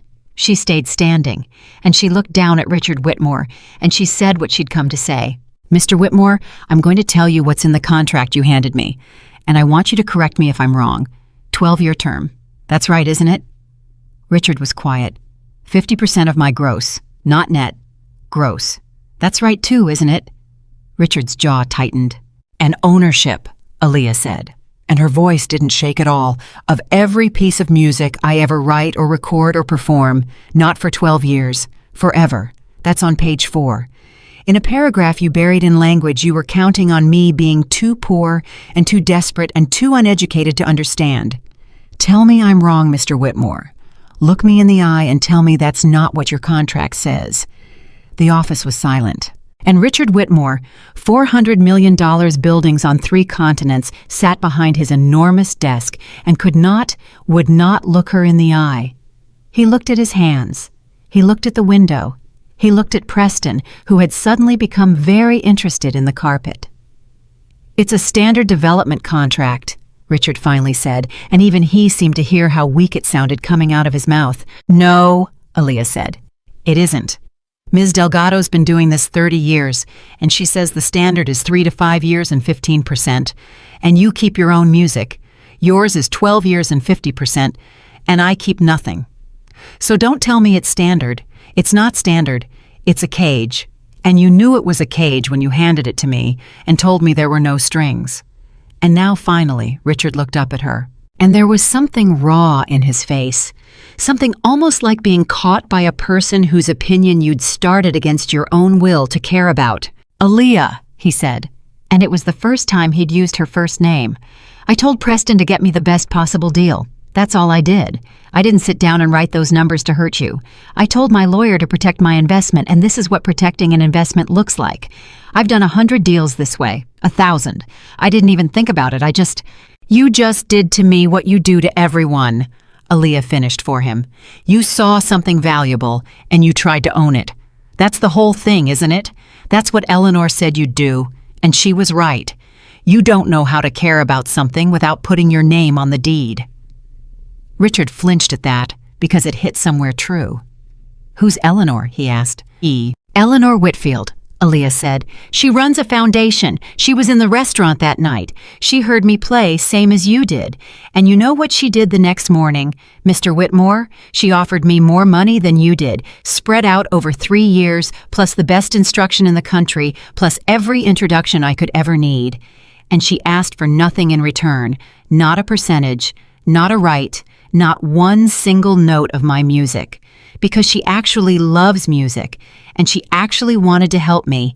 And the difference between her offer and yours, Mr. Whitmore, is the difference between someone who wants to lift you up and someone who wants to lock you in a room and charge people to watch you sing."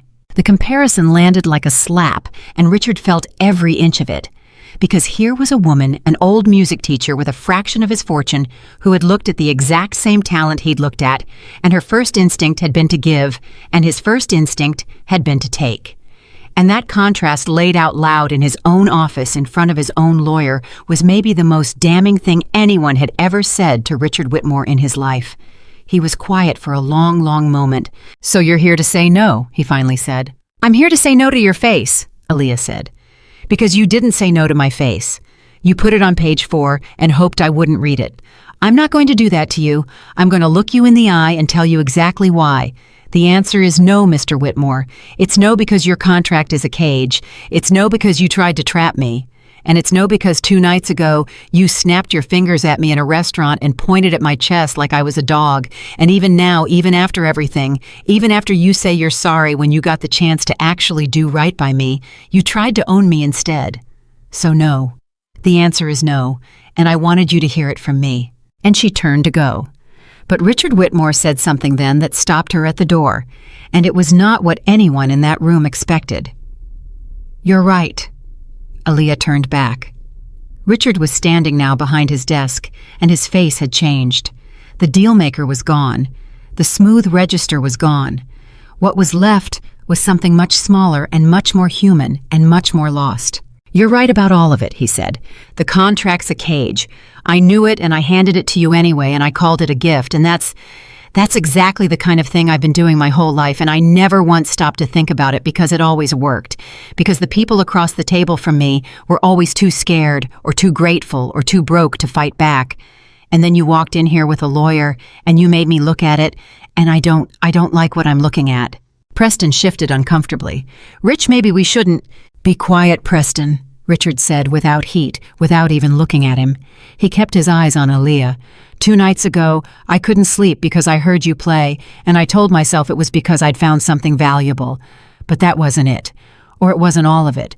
The reason I couldn't sleep is that you made me feel something I hadn't felt in years, and I didn't have a category for it. So I did the only thing I know how to do with something I can't categorize. I tried to buy it. Because if I own it, I don't have to understand it.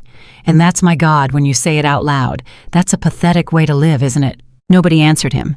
The question wasn't really for them. Aaliyah stood in the doorway and watched this billionaire come apart in front of her, and she felt something she genuinely had not expected to feel.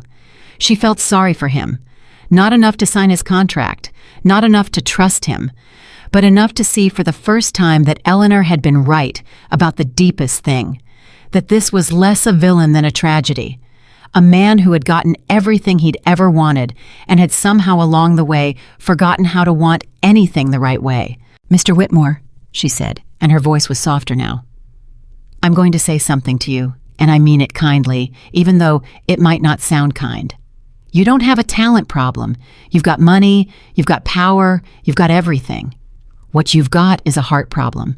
Somewhere along the way, you decided the only way to matter to something was to own it. And I feel sorry for you, I do, but I'm not going to fix your heart problem by letting you own me. That's not how it works. You don't heal a man by handing him the very thing that's making him sick." Richard let out a breath that was almost a laugh, almost a sob. "No," he said. "I don't suppose you do." And then he asked her a question, and it was the most honest question he'd asked in years. "How do I do it right if I wanted to actually help you? Not own you. Help you. What would that even look like? Because I genuinely don't know. I've never done it. I've been alive for 45 years, and I have never once helped a single person without getting something back, and I don't even know where to start." And the whole room went still, because it was such a naked, vulnerable thing for a man like Richard Whitmore to say out loud, and everyone could hear that he meant it. Aaliyah looked at him for a long moment, and then she said something that surprised even herself. "You want to know how to help me?" she said. "Here's how. You already funded that development contract, right? All that money set aside for instructors' studio time, all of it. Instead of using it to own one waitress, take it and give it to Eleanor's foundation. No contract, no name on the deed, no percentage. Just give it and let her use it to find the next kid like me, and the one after that, and the one after that.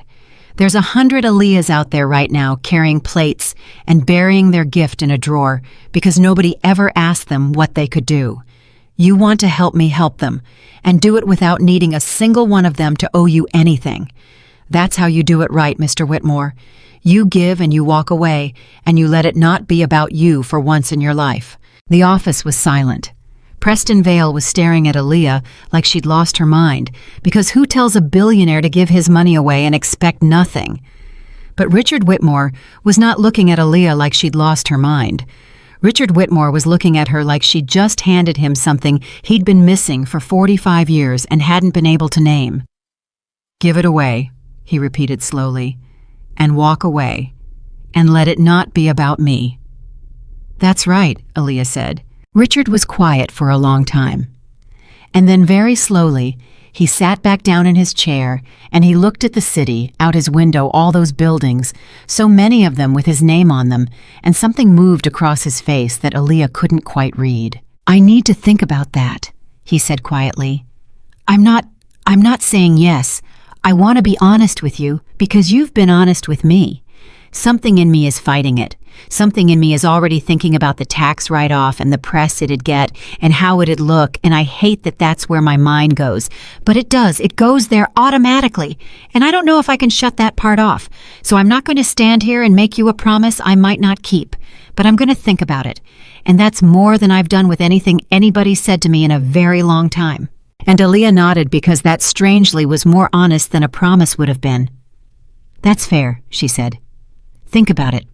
And Mr. Whitmore, for what it's worth, the fact that part of you is fighting it and you can see that part and you don't like it, that's the first good sign I've seen from you.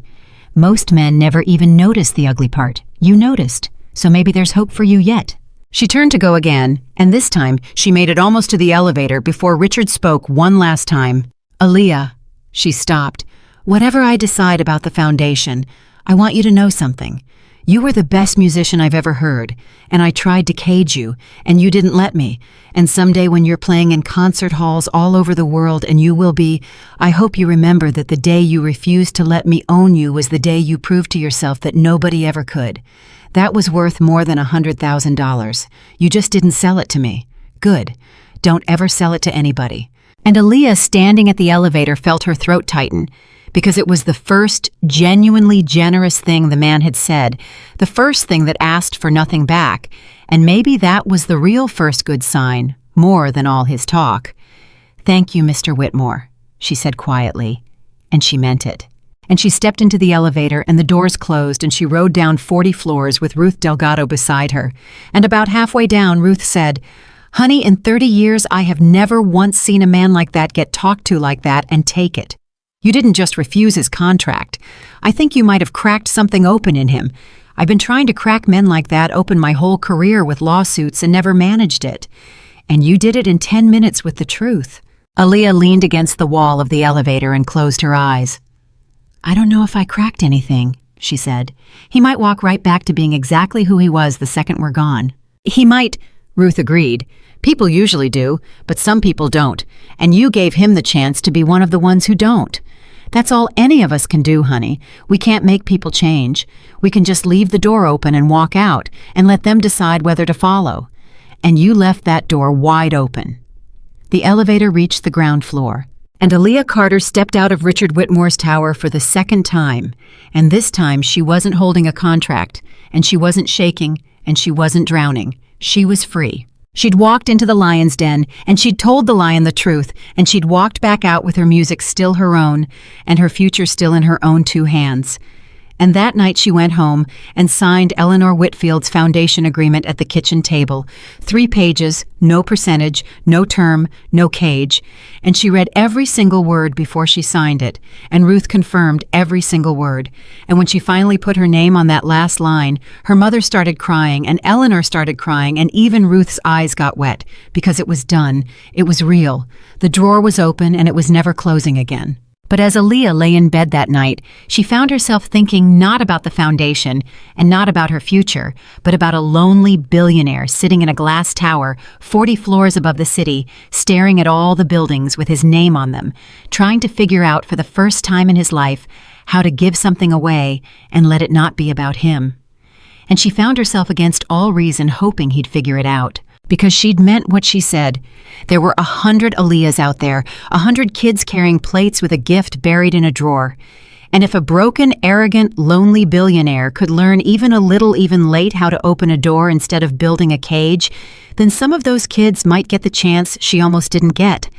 She didn't know yet what Richard would decide. She didn't know that at that very moment, 40 floors up, Richard Whitmore was still sitting at his desk in the dark, that he had told Preston to go home hours ago, that he had pulled up the file on the development fund he'd set aside to own her, and that he was staring at the number and staring at Eleanor Whitfield's foundation on his screen right beside it, and that a war was being fought inside him that would decide not just Aaliyah's story, but the kind of man he was going to be for the rest of his life. She only knew that she had told him the truth, and that the rest was up to him.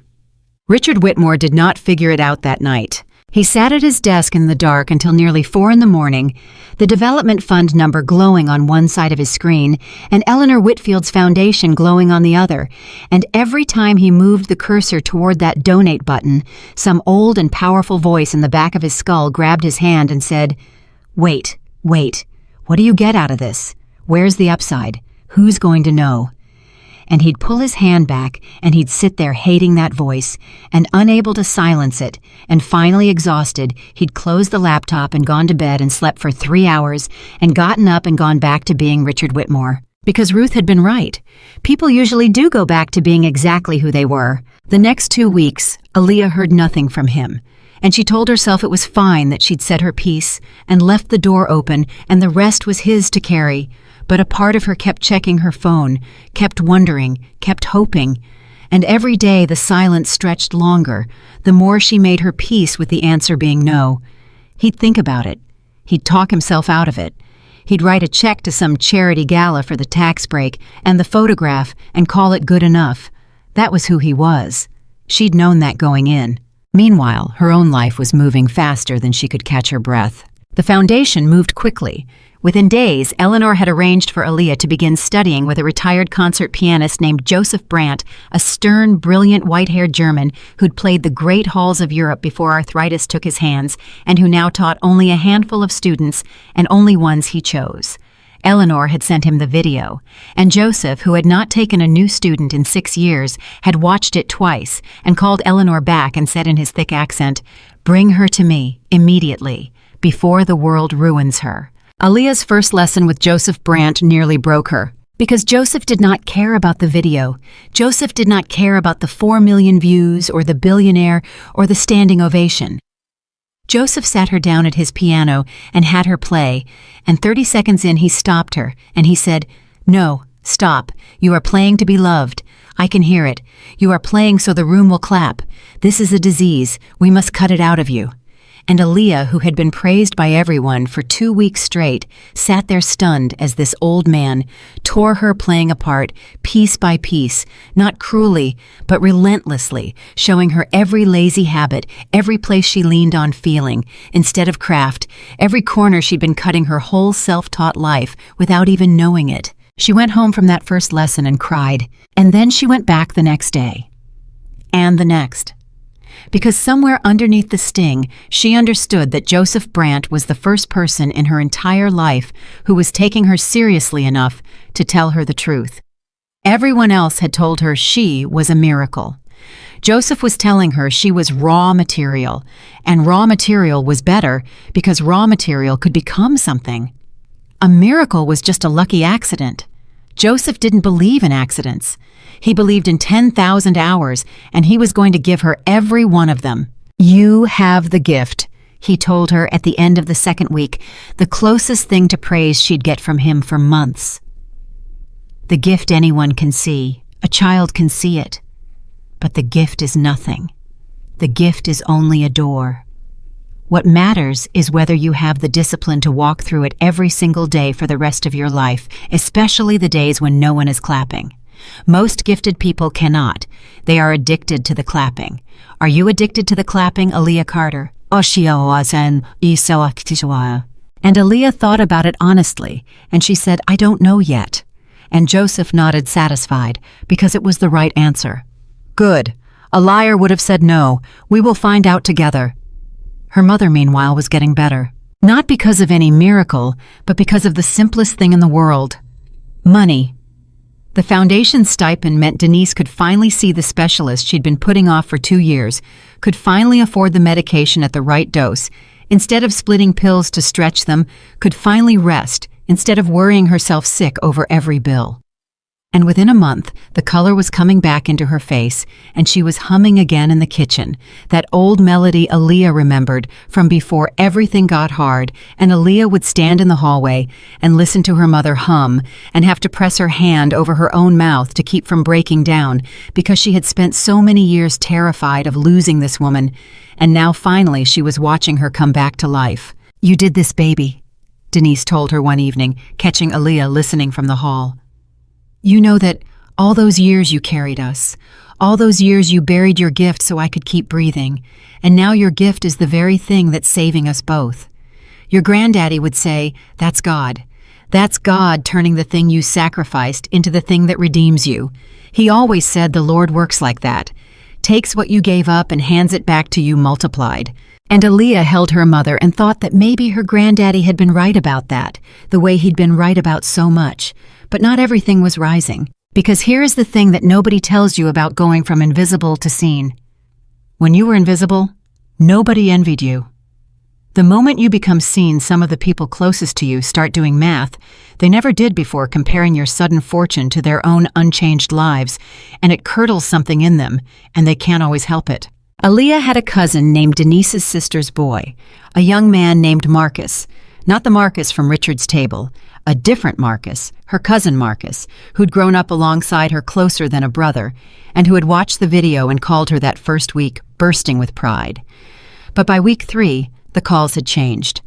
First it was little things, a comment about how she must be rich now, a joke that wasn't quite a joke about how she'd probably forget where she came from.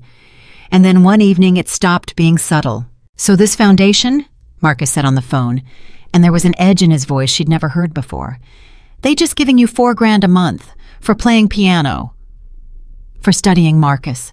It's a development stipend, so I can train and take care of Mama without—" "$4,000 a month," he repeated.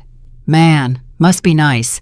Some of us out here working double shifts at the warehouse, breaking our backs, and you get $4,000 a month to play piano." He laughed, but there was no warmth in it. "I ain't saying you don't deserve it. I'm just saying, it's a lot, cuz. It's a whole lot. And family helps family, right? That's what we always said." And Aaliyah felt her stomach drop because she heard where this was going, and she'd never in a million years expected to hear it from Marcus. "Are you asking me for money?" she said quietly. "I'm asking my cousin who suddenly got money whether she remembers the people who had her back before she was famous," Marcus said. "That's all. I helped move y'all into that apartment. I drove your mama to the hospital that time your car broke down. I've been here.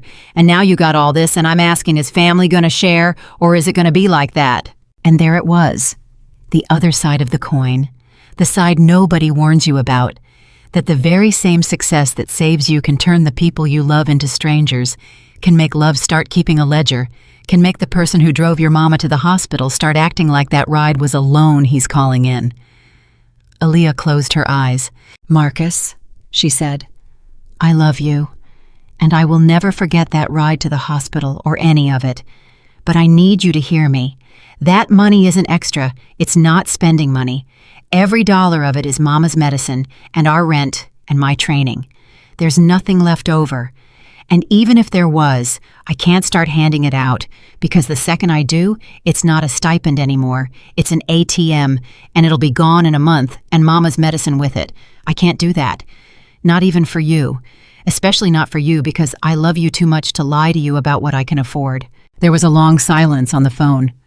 "So that's a no," Marcus said flatly. "It's a no to money," Aaliyah said. "It's not a no to you. If your car breaks down, I'll come get you. If you need a place to crash, my couch is yours. If you're hungry, come eat at my table. I'll show up for you 100 different ways, Marcus. But I can't hand you cash out of my mama's medicine fund, and I need you to be big enough to understand why." But Marcus wasn't big enough. Not that night. "Yeah," he said. I understand. I understand you got yours and forgot the rest of us. That's what I understand." And he hung up. And Aaliyah sat there holding a dead phone, and she cried because it was the first real cost of everything that was happening to her. And it was a cost nobody had warned her about, and it hurt so much worse than any rich stranger's insult ever could because it came from someone she loved. She almost called Eleanor. She almost called Ruth. But instead, strangely, she found herself thinking about Richard Whitmore. Because Richard, for all his flaws, had said something in that office that stuck with her now. "I've been alive for 45 years, and I've never once helped a single person without getting something back." And she'd judged him for it hard, and she'd been right to. But sitting here now holding a phone that her own cousin had just hung up on because she wouldn't hand him cash, she understood for the first time how a person could get twisted the way Richard had gotten twisted. Because everyone wants something from you. The moment you have anything, everyone wants a piece, and if you're not careful, if you're not very careful, you start to believe that's all anyone will ever want, and you start protecting yourself, and the protecting hardens into something, and one day, you wake up 45 years old in a glass tower, unable to give anything away without asking what's in it for you. She didn't want to become that, but for the first time, she understood how you could. And that understanding strangely made her feel less angry at Richard and more determined not to end up like him. 3 days later, Aaliyah's phone rang, and it was a number she didn't recognize, and she almost didn't answer because she'd learned by now that unknown numbers were usually someone wanting something, but something made her pick up. "Ms. Carter." The voice was crisp, professional female. "My name is Patricia Hedren. I'm a reporter with the Charleston Courier. I'm working on a story, and I was hoping you might be able to confirm a few details for me. It concerns a very large anonymous donation that was made last week to the Whitfield Foundation for Young Musicians." Aaliyah's heart stopped. "A donation," she said carefully. "A very large one," Patricia said. $2 million, anonymous. but my sources tell me it came from a certain real estate developer here in Charleston, and my sources also tell me that the donation came with some very unusual conditions attached to it. And I understand you have a relationship with both the foundation and the developer. So I was hoping you could help me understand what's going on, off the record if you prefer." Aaliyah's hand was shaking so hard she nearly dropped the phone. $2 million. Richard. He'd done it. Or he'd done something. "I'm sorry," she managed. "I don't have any comment. I'd suggest you call the foundation directly." And she hung up, and she immediately called Eleanor. Eleanor picked up on the first ring, and her voice was warm and strange, and she said, "Aaliyah, I was just about to call you. You will not believe the morning I've had." "Eleanor, a reporter just called me. She said Richard donated $2 million to the foundation. Is that real? Did he actually do it?" There was a pause, and then Eleanor let out a long breath. "He did something," Eleanor said, "but it is not quite as simple as a donation, and I need you to come to my house because I need your help deciding what to do about it, and I don't want to explain it over the phone. Can you come now?" And 40 minutes later, Aaliyah was sitting at Eleanor's kitchen table again, and Eleanor was sliding a letter across to her, a formal letter on Richard's company letterhead, and Aaliyah read it, and as she read it, her heart went up, and then it went down up, and then down, because it was exactly as complicated as Eleanor had warned her it would be. Richard had wired $2 million to the foundation. That part was real. That part was done. The money was already there. It couldn't be taken back. It was sitting in the foundation's account right now. But the letter that came with it laid out conditions. He wanted the foundation renamed the Whitmore Whitfield Foundation. His name first. He wanted a seat on the board. He wanted the letter said in careful legal language, meaningful input into the selection of scholarship recipients and the strategic direction of the organization. And he wanted buried at the bottom the way page 4 had been buried at the bottom a first look arrangement, meaning that any musician the foundation developed Richard's company would have the first opportunity to sign to a management deal. Aaliyah set the letter down slowly, and she understood with a sinking heart exactly what had happened. Richard had hurt her. He really had. Some part of him had genuinely tried to do what she'd asked to give the money to the foundation to help the next 100 Aaliyahs. He'd wired the $2 million. That was the part of him that had been moved, the part that couldn't sleep, the part that wanted to change. But the other part of him, the old voice, the voice that grabbed his hand every time he reached for that donate button, that part hadn't died. That part had simply followed the money in, and it had written these conditions. His name first, his board seat, his first look at every musician. Because even now, even trying to do the right thing, even reaching for generosity, Richard Whitmore could not quite let go of the need to own, to control, to put his name on the deed. He'd given the gift with one hand and tried to keep the leash with the other. "He tried," Aaliyah said quietly. "Eleanor, look at this. He actually tried. He gave the money, and then he couldn't help himself. He had to make it his. He got halfway there, and the old part of him grabbed the wheel." Eleanor nodded slowly. "That was my read, too. This is not a cynical man cynically buying naming rights. I've seen those letters, and they don't read like this. This reads like a man at war with himself, and you can see exactly where each side won and each side lost. He gave the money, which the old Richard would never have done. And then he attached the strings, which the new Richard doesn't quite have the strength to resist yet. It's the most honest document about the state of that man's soul I've ever read, and I don't think he even knows that's what he wrote." Aaliyah looked at the letter for a long time. "So what do we do?" she said. "Because we can't accept these conditions. His name first, his board seat, his first look at every kid we develop, that's Eleanor. That's the cage all over again. It's just a bigger cage with more kids in it. We can't do that."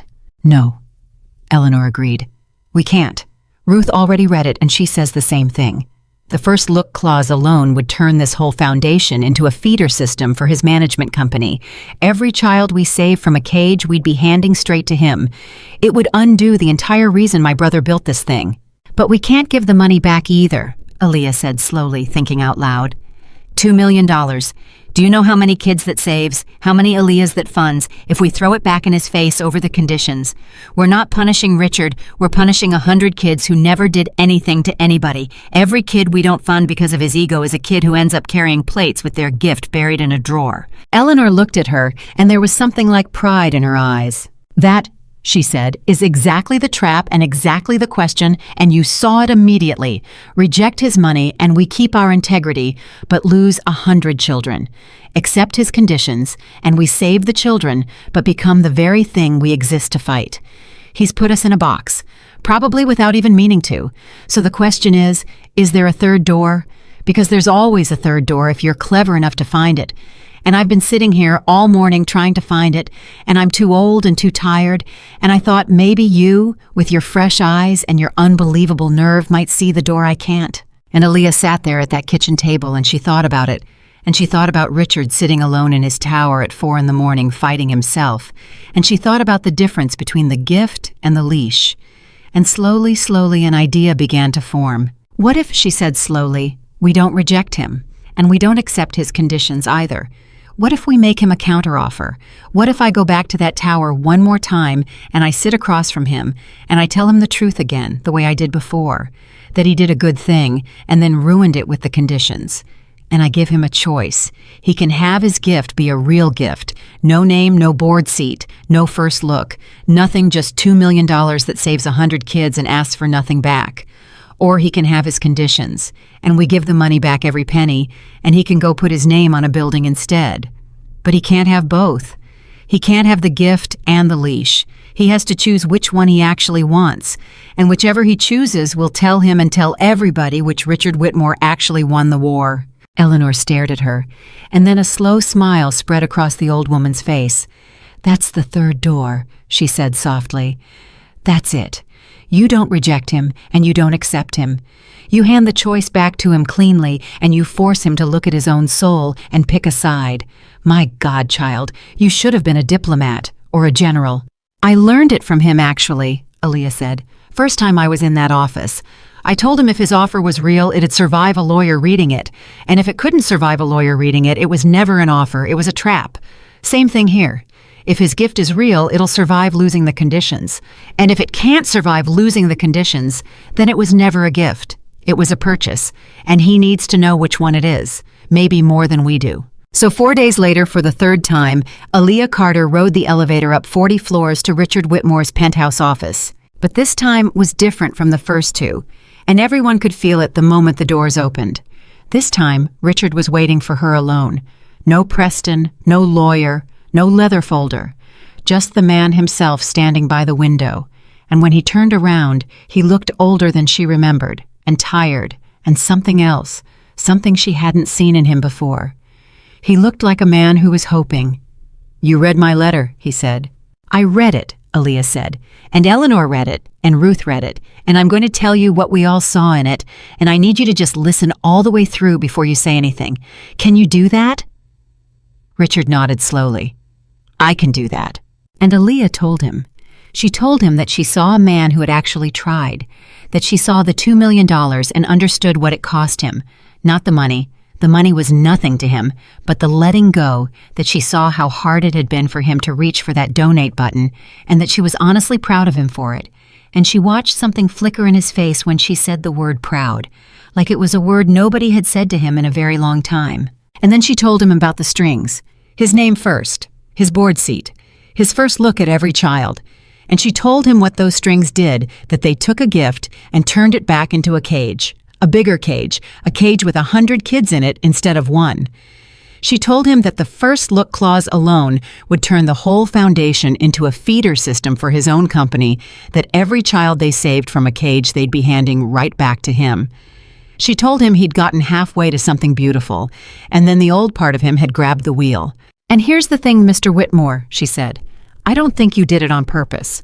I don't think you sat down and schemed. I think you genuinely tried to give, and then some old reflex in you couldn't stand to let go completely, and it snuck those conditions in almost without your permission, which means you're at war with yourself. And I can see both sides of the war right there in that letter. So I'm not here to yell at you. I'm here to make you finish the war. I'm here to make you choose." Richard was very quiet. "Choose what?" You can have your gift. Be a real gift, Aaliyah said. $2 million, no name, no board seat, no first look, nothing. It saves 100 kids and it asks for nothing back, and nobody ever even has to know it was you. Or you can have your conditions, and we give every penny back today, and you go put your name on a building where it belongs. But you cannot have both. You can't give the gift and hold the leash. Nobody can. So which is it, Mr. Whitmore? Which Richard Whitmore actually won? And she stopped talking, and she waited.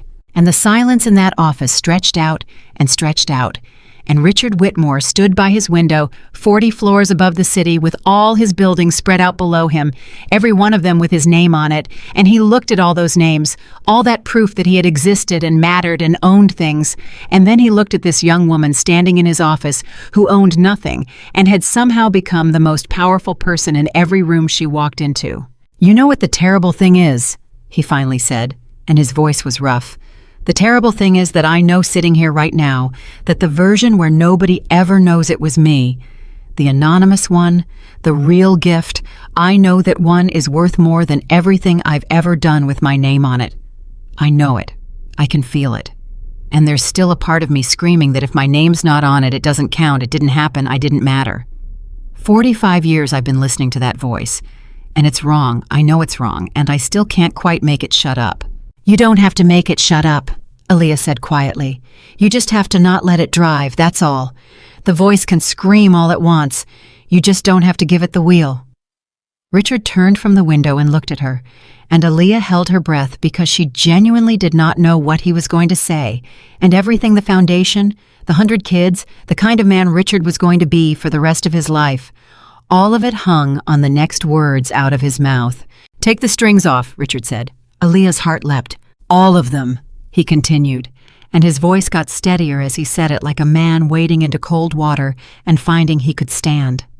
"No name, no board seat, no first look, nothing. Keep the 2 million, save your 100 kids, and I don't want to be thanked for it, and I don't want it in the paper.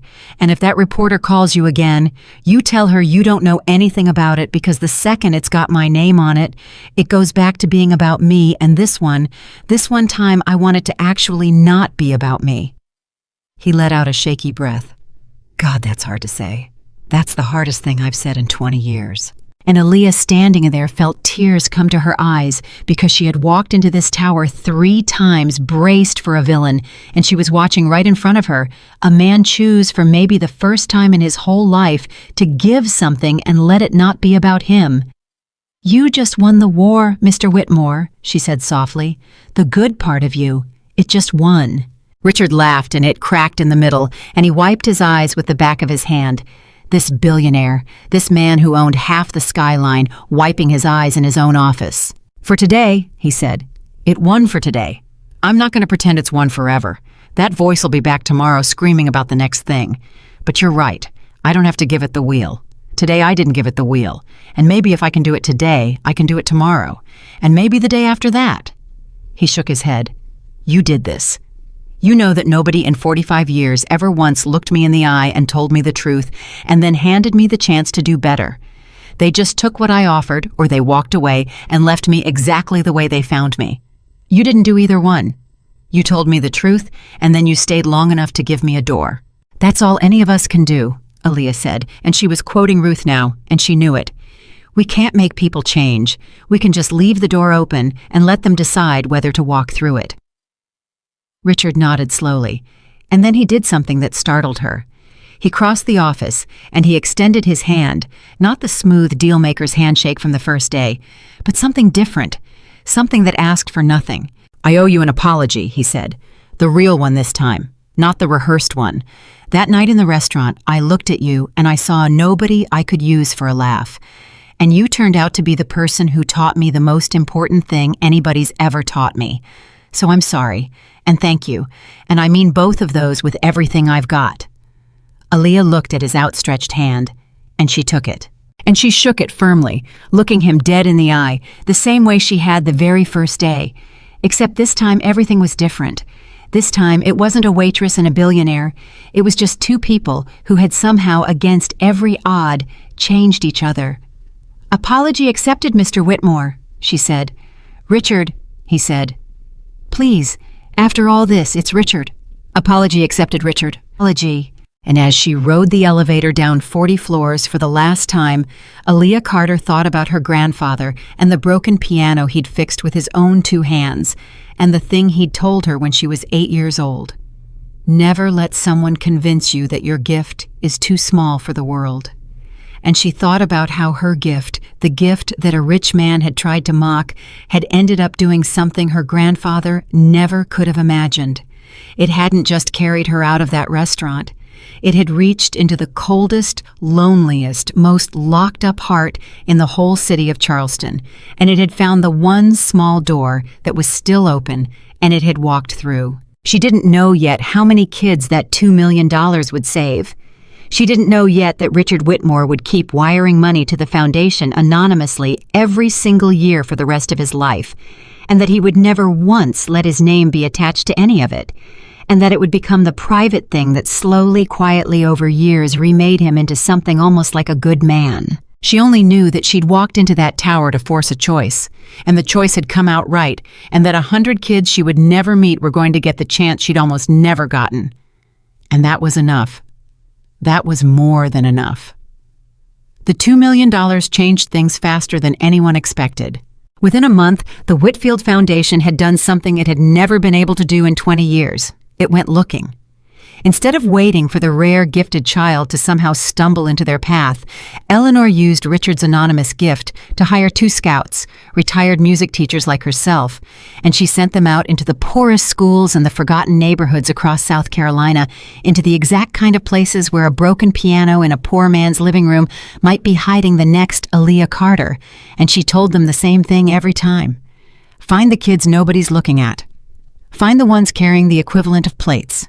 Find the ones who've already started burying it in a drawer. And they found them. Within 3 months, the foundation had taken on 11 new students. A 12-year-old girl from a trailer park outside Columbia who played violin on an instrument held together with tape. A 16-year-old boy in North Charleston who taught himself to compose using a cracked keyboard app on a phone with a shattered screen. A pair of siblings whose grandmother was raising them on a fixed income and who sang harmonies in church that made the whole congregation weep. 11 kids, 11 drawers pulled open, and every single one of them funded by money from a man whose name none of them would ever know. Aaliyah met some of them. Eleanor made sure of it because Eleanor understood something important that these kids needed to see in the flesh, that the thing they were reaching for was real, that it wasn't just a story that a person who came from exactly where they came from could actually make it. And so Aaliyah would come to the foundation on the days she wasn't studying with Joseph, and she would sit with these kids, and she would listen to them play, and she would tell them the truth. The way Joseph told her the truth kindly, but honestly, and she would tell them the one thing her grandfather told her, the thing that had carried her through everything. Never let someone convince you that your gift is too small for the world. The 12-year-old with the taped-up violin, a solemn little girl named Keisha, asked her once, "Did somebody ever try to tell you that your gift was too small?" And Aaliyah knelt down so she was eye level with the child, and she said, "Baby, a very rich man once stood up in a fancy restaurant and pointed his finger at me in front of a whole room full of people and tried to make me feel like I was nothing, like the only thing I was good for was carrying his dinner." Keisha's eyes went wide. "What did you do?" "I walked right over to the piano," Aaliyah said, "and I sat down and I played, and by the time I was done, that man couldn't even look at me because he knew he'd been wrong. And then, Keisha, you want to know the crazy part? That same man is the reason you're sitting here right now, because the night I proved him wrong changed something in him, and he ended up giving the money that's paying for your lessons. So the man who tried to tell me my gift was too small ended up spending his own fortune making sure yours never gets buried in a drawer. That's what happens when you refuse to believe the people who try to make you small. Sometimes you don't just save yourself. Sometimes you end up saving everybody who comes after you." And little Keisha looked at her with an expression Aaliyah would never forget, an expression of a child deciding right there in real time to believe in herself. And Aaliyah thought this. This is what it was all for. Not the video, not the fame. This child's face right now, deciding she matters. Meanwhile, her own training under Joseph Brandt was breaking her down and building her back up week after week, month after month. Joseph was merciless, and Joseph was exactly what she needed. He drilled the laziness out of her hands and the neediness out of her playing. He made her play scales until she cried, and then made her play them again. He assigned her pieces so far beyond her ability that she'd go home convinced she'd never learn them, and then 6 weeks later, she'd play them clean. And Joseph would grunt, which was the only praise he ever gave, and say, again, better this time.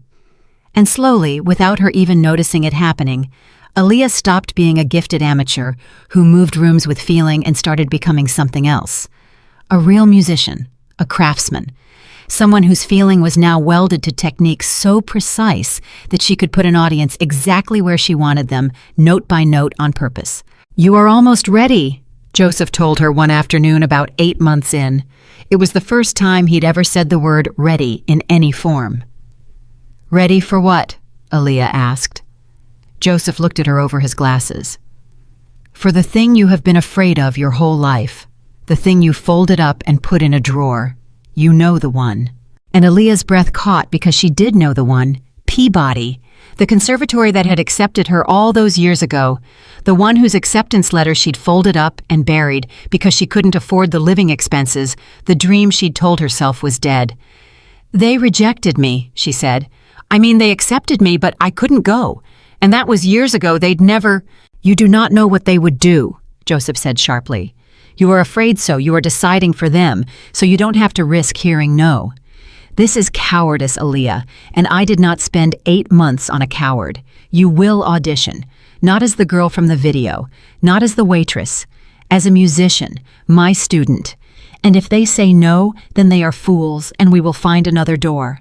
But you will not decide for them out of fear. Do you understand me?" And Aaliyah, 27, now understood that Joseph was doing to her exactly what she'd done to Richard. He was leaving the door open and refusing to let her fear decide. So she auditioned. Not at Peabody, as it turned out, but somewhere that would matter even more before this story was done. Because Eleanor, working quietly in the background the way she always did, had made a phone call to an old friend, and the old friend had made another call, and the audition Aaliyah walked into on a cold morning in her 27th year was not for a school at all. It was for the Charleston Symphony Orchestra. They needed a soloist for their spring gala, a pianist, and they were auditioning dozens of candidates, most of them conservatory trained, most of them with resumes full of competitions and degrees. And then there was Aaliyah Carter, a former waitress with 8 months of formal training and a video with 4 million views. And when she walked into that audition room, she could feel every credentialed musician in the waiting area looking at her like she didn't belong, like she was a novelty, like she'd gotten in on a viral clip and would embarrass herself the moment she touched the keys. And for one terrible second standing in that room, all of it came flooding back. The Magnolia Room, the invisible years. The voice that said, "You're just a waitress, you don't belong here, who do you think you are?" And then she heard Joseph's voice, not the girl from the video, as a musician, my student. And she heard her grandfather's voice, "Never let someone convince you that your gift is too small for the world." And she sat down at the piano. And she played. She played the piece Joseph had chosen for her, a brutal, towering, technically merciless work that she'd have laughed at 8 months ago, that she'd once believed was beyond her forever. And she played it clean, every note, precise, every phrase shaped exactly the way she and Joseph had built it over hundreds of hours. And then in the cadenza, the part where the soloist is allowed to make the piece their own, she did the thing that no amount of training could teach, the thing she'd been born with, the thing that had made a whole restaurant weep. She poured her entire life into it. Macon, Georgia, the broken piano, her father in the ground too young, her mother humming in the kitchen, the invisible years carrying plates, the night she refused to be small, little Keisha and her taped-up violin. All of it welded now to technique so precise that it didn't spill messily out of her the way it had that first night it came out, shaped, controlled, devastating, aimed straight at the hearts of everyone in that room. When she finished the audition panel, 4 hardened professionals who'd heard 1,000 pianists sat in complete silence. And then the conductor, a severe woman named Margaret Chen, who had not smiled once all morning, set down her pen and said very quietly, "Where did you say you trained?" 8 months with Joseph Brandt, Aaliyah said. "Before that, my grandfather." On a piano he pulled out of a church dumpster and fixed with his own hands. Margaret Chen looked at her for a long moment. "Joseph Brandt took you as a student after 8 years of taking no one," she said. "I heard about that. I didn't believe it. Now I do." She glanced at the other 3 panelists, and something passed between them, and then she looked back at Aaliyah. "Ms. Carter, we'll be in touch, but I'll tell you right now off the record, so you don't spend a single night worrying. That was the finest audition we've heard this year, by a considerable margin. Welcome to the Spring Gala." And Aaliyah Carter, who 8 months ago had been carrying plates in a 5-star restaurant, walked out of that audition room a soloist for the Charleston Symphony Orchestra. She called her mother from the parking lot, and she couldn't even get the words out at first. She was crying too hard. And Denise on the other end was saying, "What, baby? What is it? What happened? Are you okay?" And finally, Aaliyah managed to choke out, "Mama, Mama, I got it. The symphony. I'm playing with the symphony, Mama. Your daughter's playing with the symphony." And there was a sound on the other end of the phone that Aaliyah would remember for the rest of her life, the sound of her mother who had nearly died, who had watched her only child bury a dream to keep her alive, weeping with a joy so total it had no words. The Spring Gala was 3 months away, and in those 3 months, 2 things happened that Aaliyah did not see coming. The first was that her cousin Marcus called her. It had been 8 months since he'd hung up on her, 8 months of silence since the night he'd accused her of forgetting where she came from because she wouldn't hand him cash. She'd reached out a few times, left messages, told him her couch was still his, her table was still his, but he'd never answered, and slowly she'd made a painful peace with the idea that success had cost her a cousin she'd loved like a brother, and that some costs you just have to carry. And then on a Tuesday evening, her phone rang, and it was Marcus. "Aaliyah," he said, and his voice was thick, and she could tell he'd been working up to this call for a while. "I owe you an apology." She sat down slowly. "Marcus." "No, let me just say it. I've been rehearsing it in my head for a month, and if I don't get it out, I'm going to chicken out." He took a breath. "I was wrong about all of it. I saw you get something good, and instead of being happy for you, I got jealous, and I dressed up my jealousy as family loyalty, and I put it on you. And that wasn't fair, and it wasn't right, and it wasn't love. You offered to show up for me 100 different ways. You offered your couch and your table, and to come get me if my car broke down. And I threw it back in your face because it wasn't cash, because I wanted the easy thing instead of the real thing." He was crying now, she could hear it. "And you know what finally got through to me? I heard you're playing with the symphony, and instead of being jealous this time, I cried. Because that's my cousin. That's my cousin who used to practice on that raggedy old piano at your granddaddy's house. And she's playing with the symphony. And I almost missed it. I almost let my own smallness make me miss it. And I don't want to be that man, Aaliyah. I don't." And Aaliyah, tears streaming down her own face, said, "Come to the gala, Marcus. I'll put your name on the list. Front row. I want you there. I want you to hear it." "You'd still do that after how I acted." "Marcus," she said, "family helps family. You said that to me once like it was a weapon, but it's not a weapon. It's the truest thing there is, and it works both ways. You helped me when I was down. Now let me help you back up. Not with money, with this. Come hear your cousin play with the symphony. That's the help I've got to give. Take it." And Marcus, weeping, said he'd be there, and he was. The second thing that happened in those 3 months was that Aaliyah got a phone call from Richard Whitmore. She hadn't spoken to him since the day in his office when he'd taken the strings off the donation. He'd kept his word completely. The money had gone to the foundation clean, no name, no board seat, no first look, and true to what he'd said, he'd never once let it be known publicly that he was behind it. That reporter, Patricia Hedren, had kept digging, but every trail went cold because Richard had made sure it would, and eventually she'd given up. As far as the world knew, the Whitfield Foundation had simply received a large anonymous gift, and the anonymous donor had wanted nothing in return, and that was the end of it. But Richard called her 3 weeks before the gala, and his voice on the phone was different than she'd ever heard it. Uncertain, almost shy. Aaliyah, I hope it's all right that I'm calling. I got your number from Eleanor. I heard about the symphony. I wanted to, I don't know, congratulate you, I guess. Though that word feels too small for it. It's all right, Richard. It's good to hear from you. Is it? He laughed a little nervously. I wasn't sure. I've been not calling for 8 months because I didn't want you to think I was, checking on my investment. Except you're not my investment. You made very sure of that. So I've just been reading about you in the paper like everybody else and feeling this thing I don't have a lot of experience with, which I think is just plain ordinary pride, being proud of somebody. Not because I own a piece of them, just because they did something extraordinary and I got to watch. It's a strange feeling. I'm not used to it, but I think I like it. Aaliyah smiled into the phone.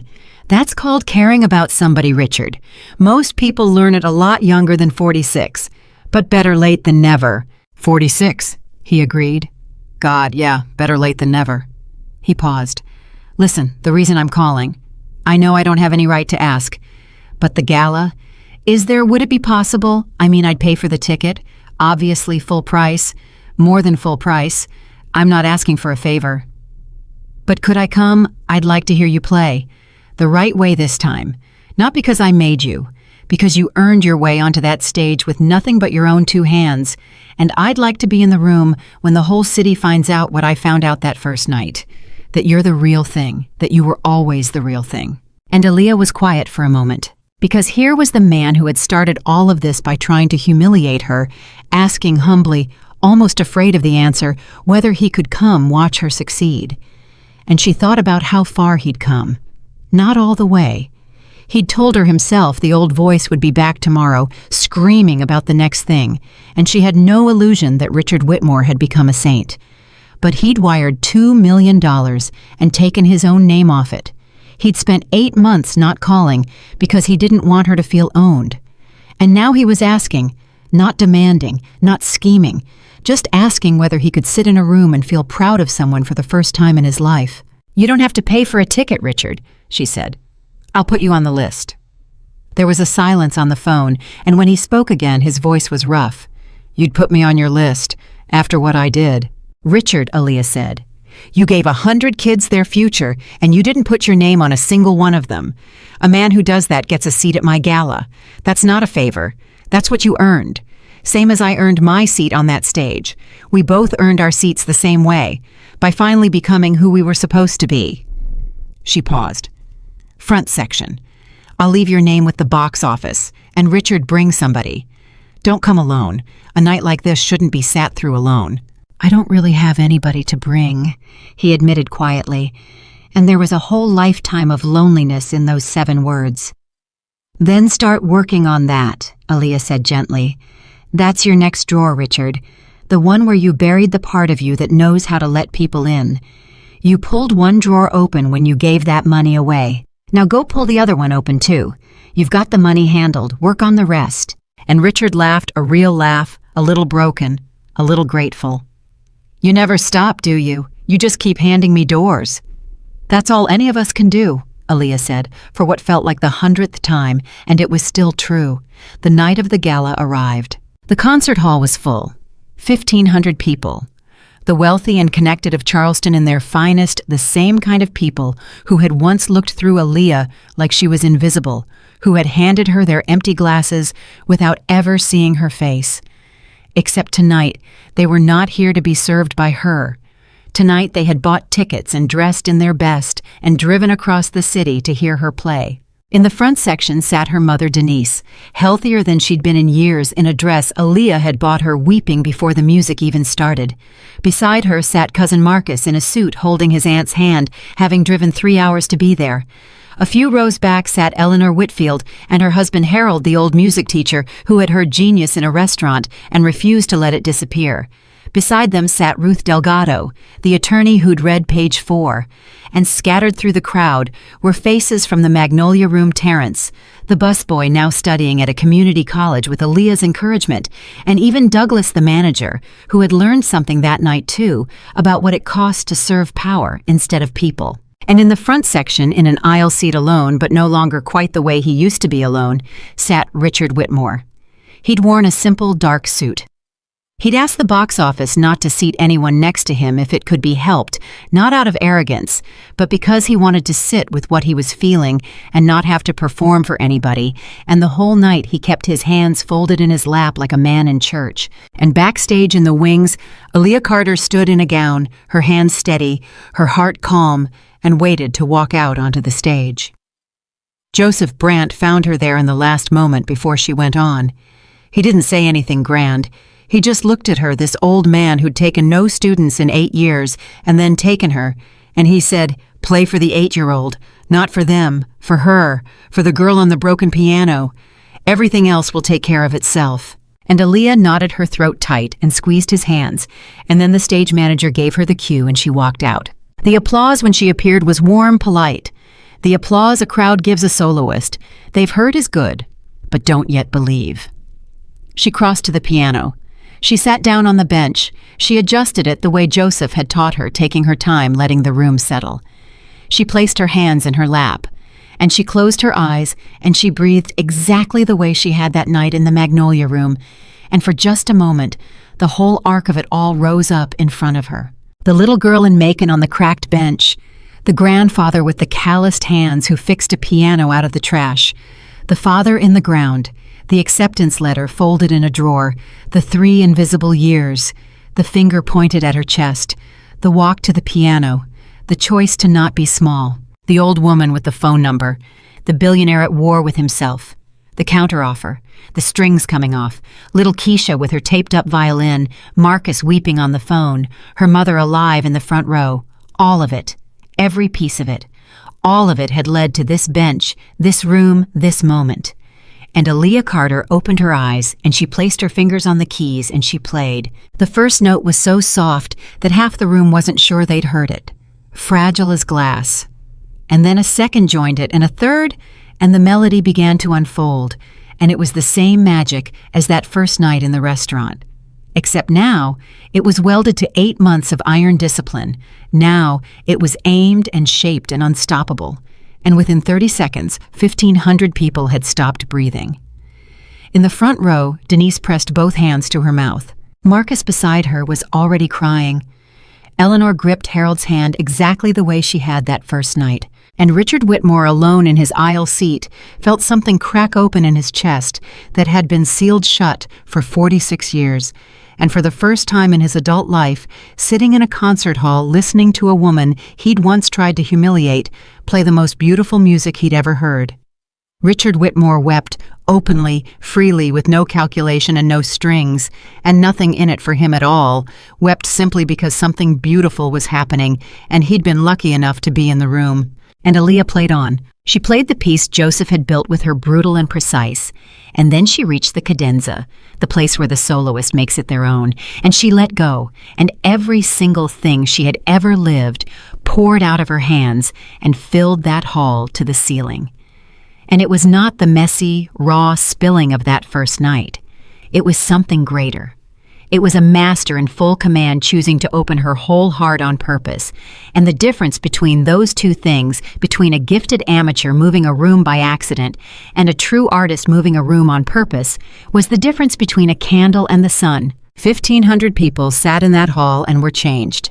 And when Aaliyah brought her hands down on the final chord, and it rang out rich and full and aching and hung in the air trembling and refusing to fade exactly the way it had that first night in the Magnolia Room, the silence that followed lasted 1 full second. And then the hall exploded. 1,500 people came to their feet as one, and the applause hit like a wave breaking against the shore.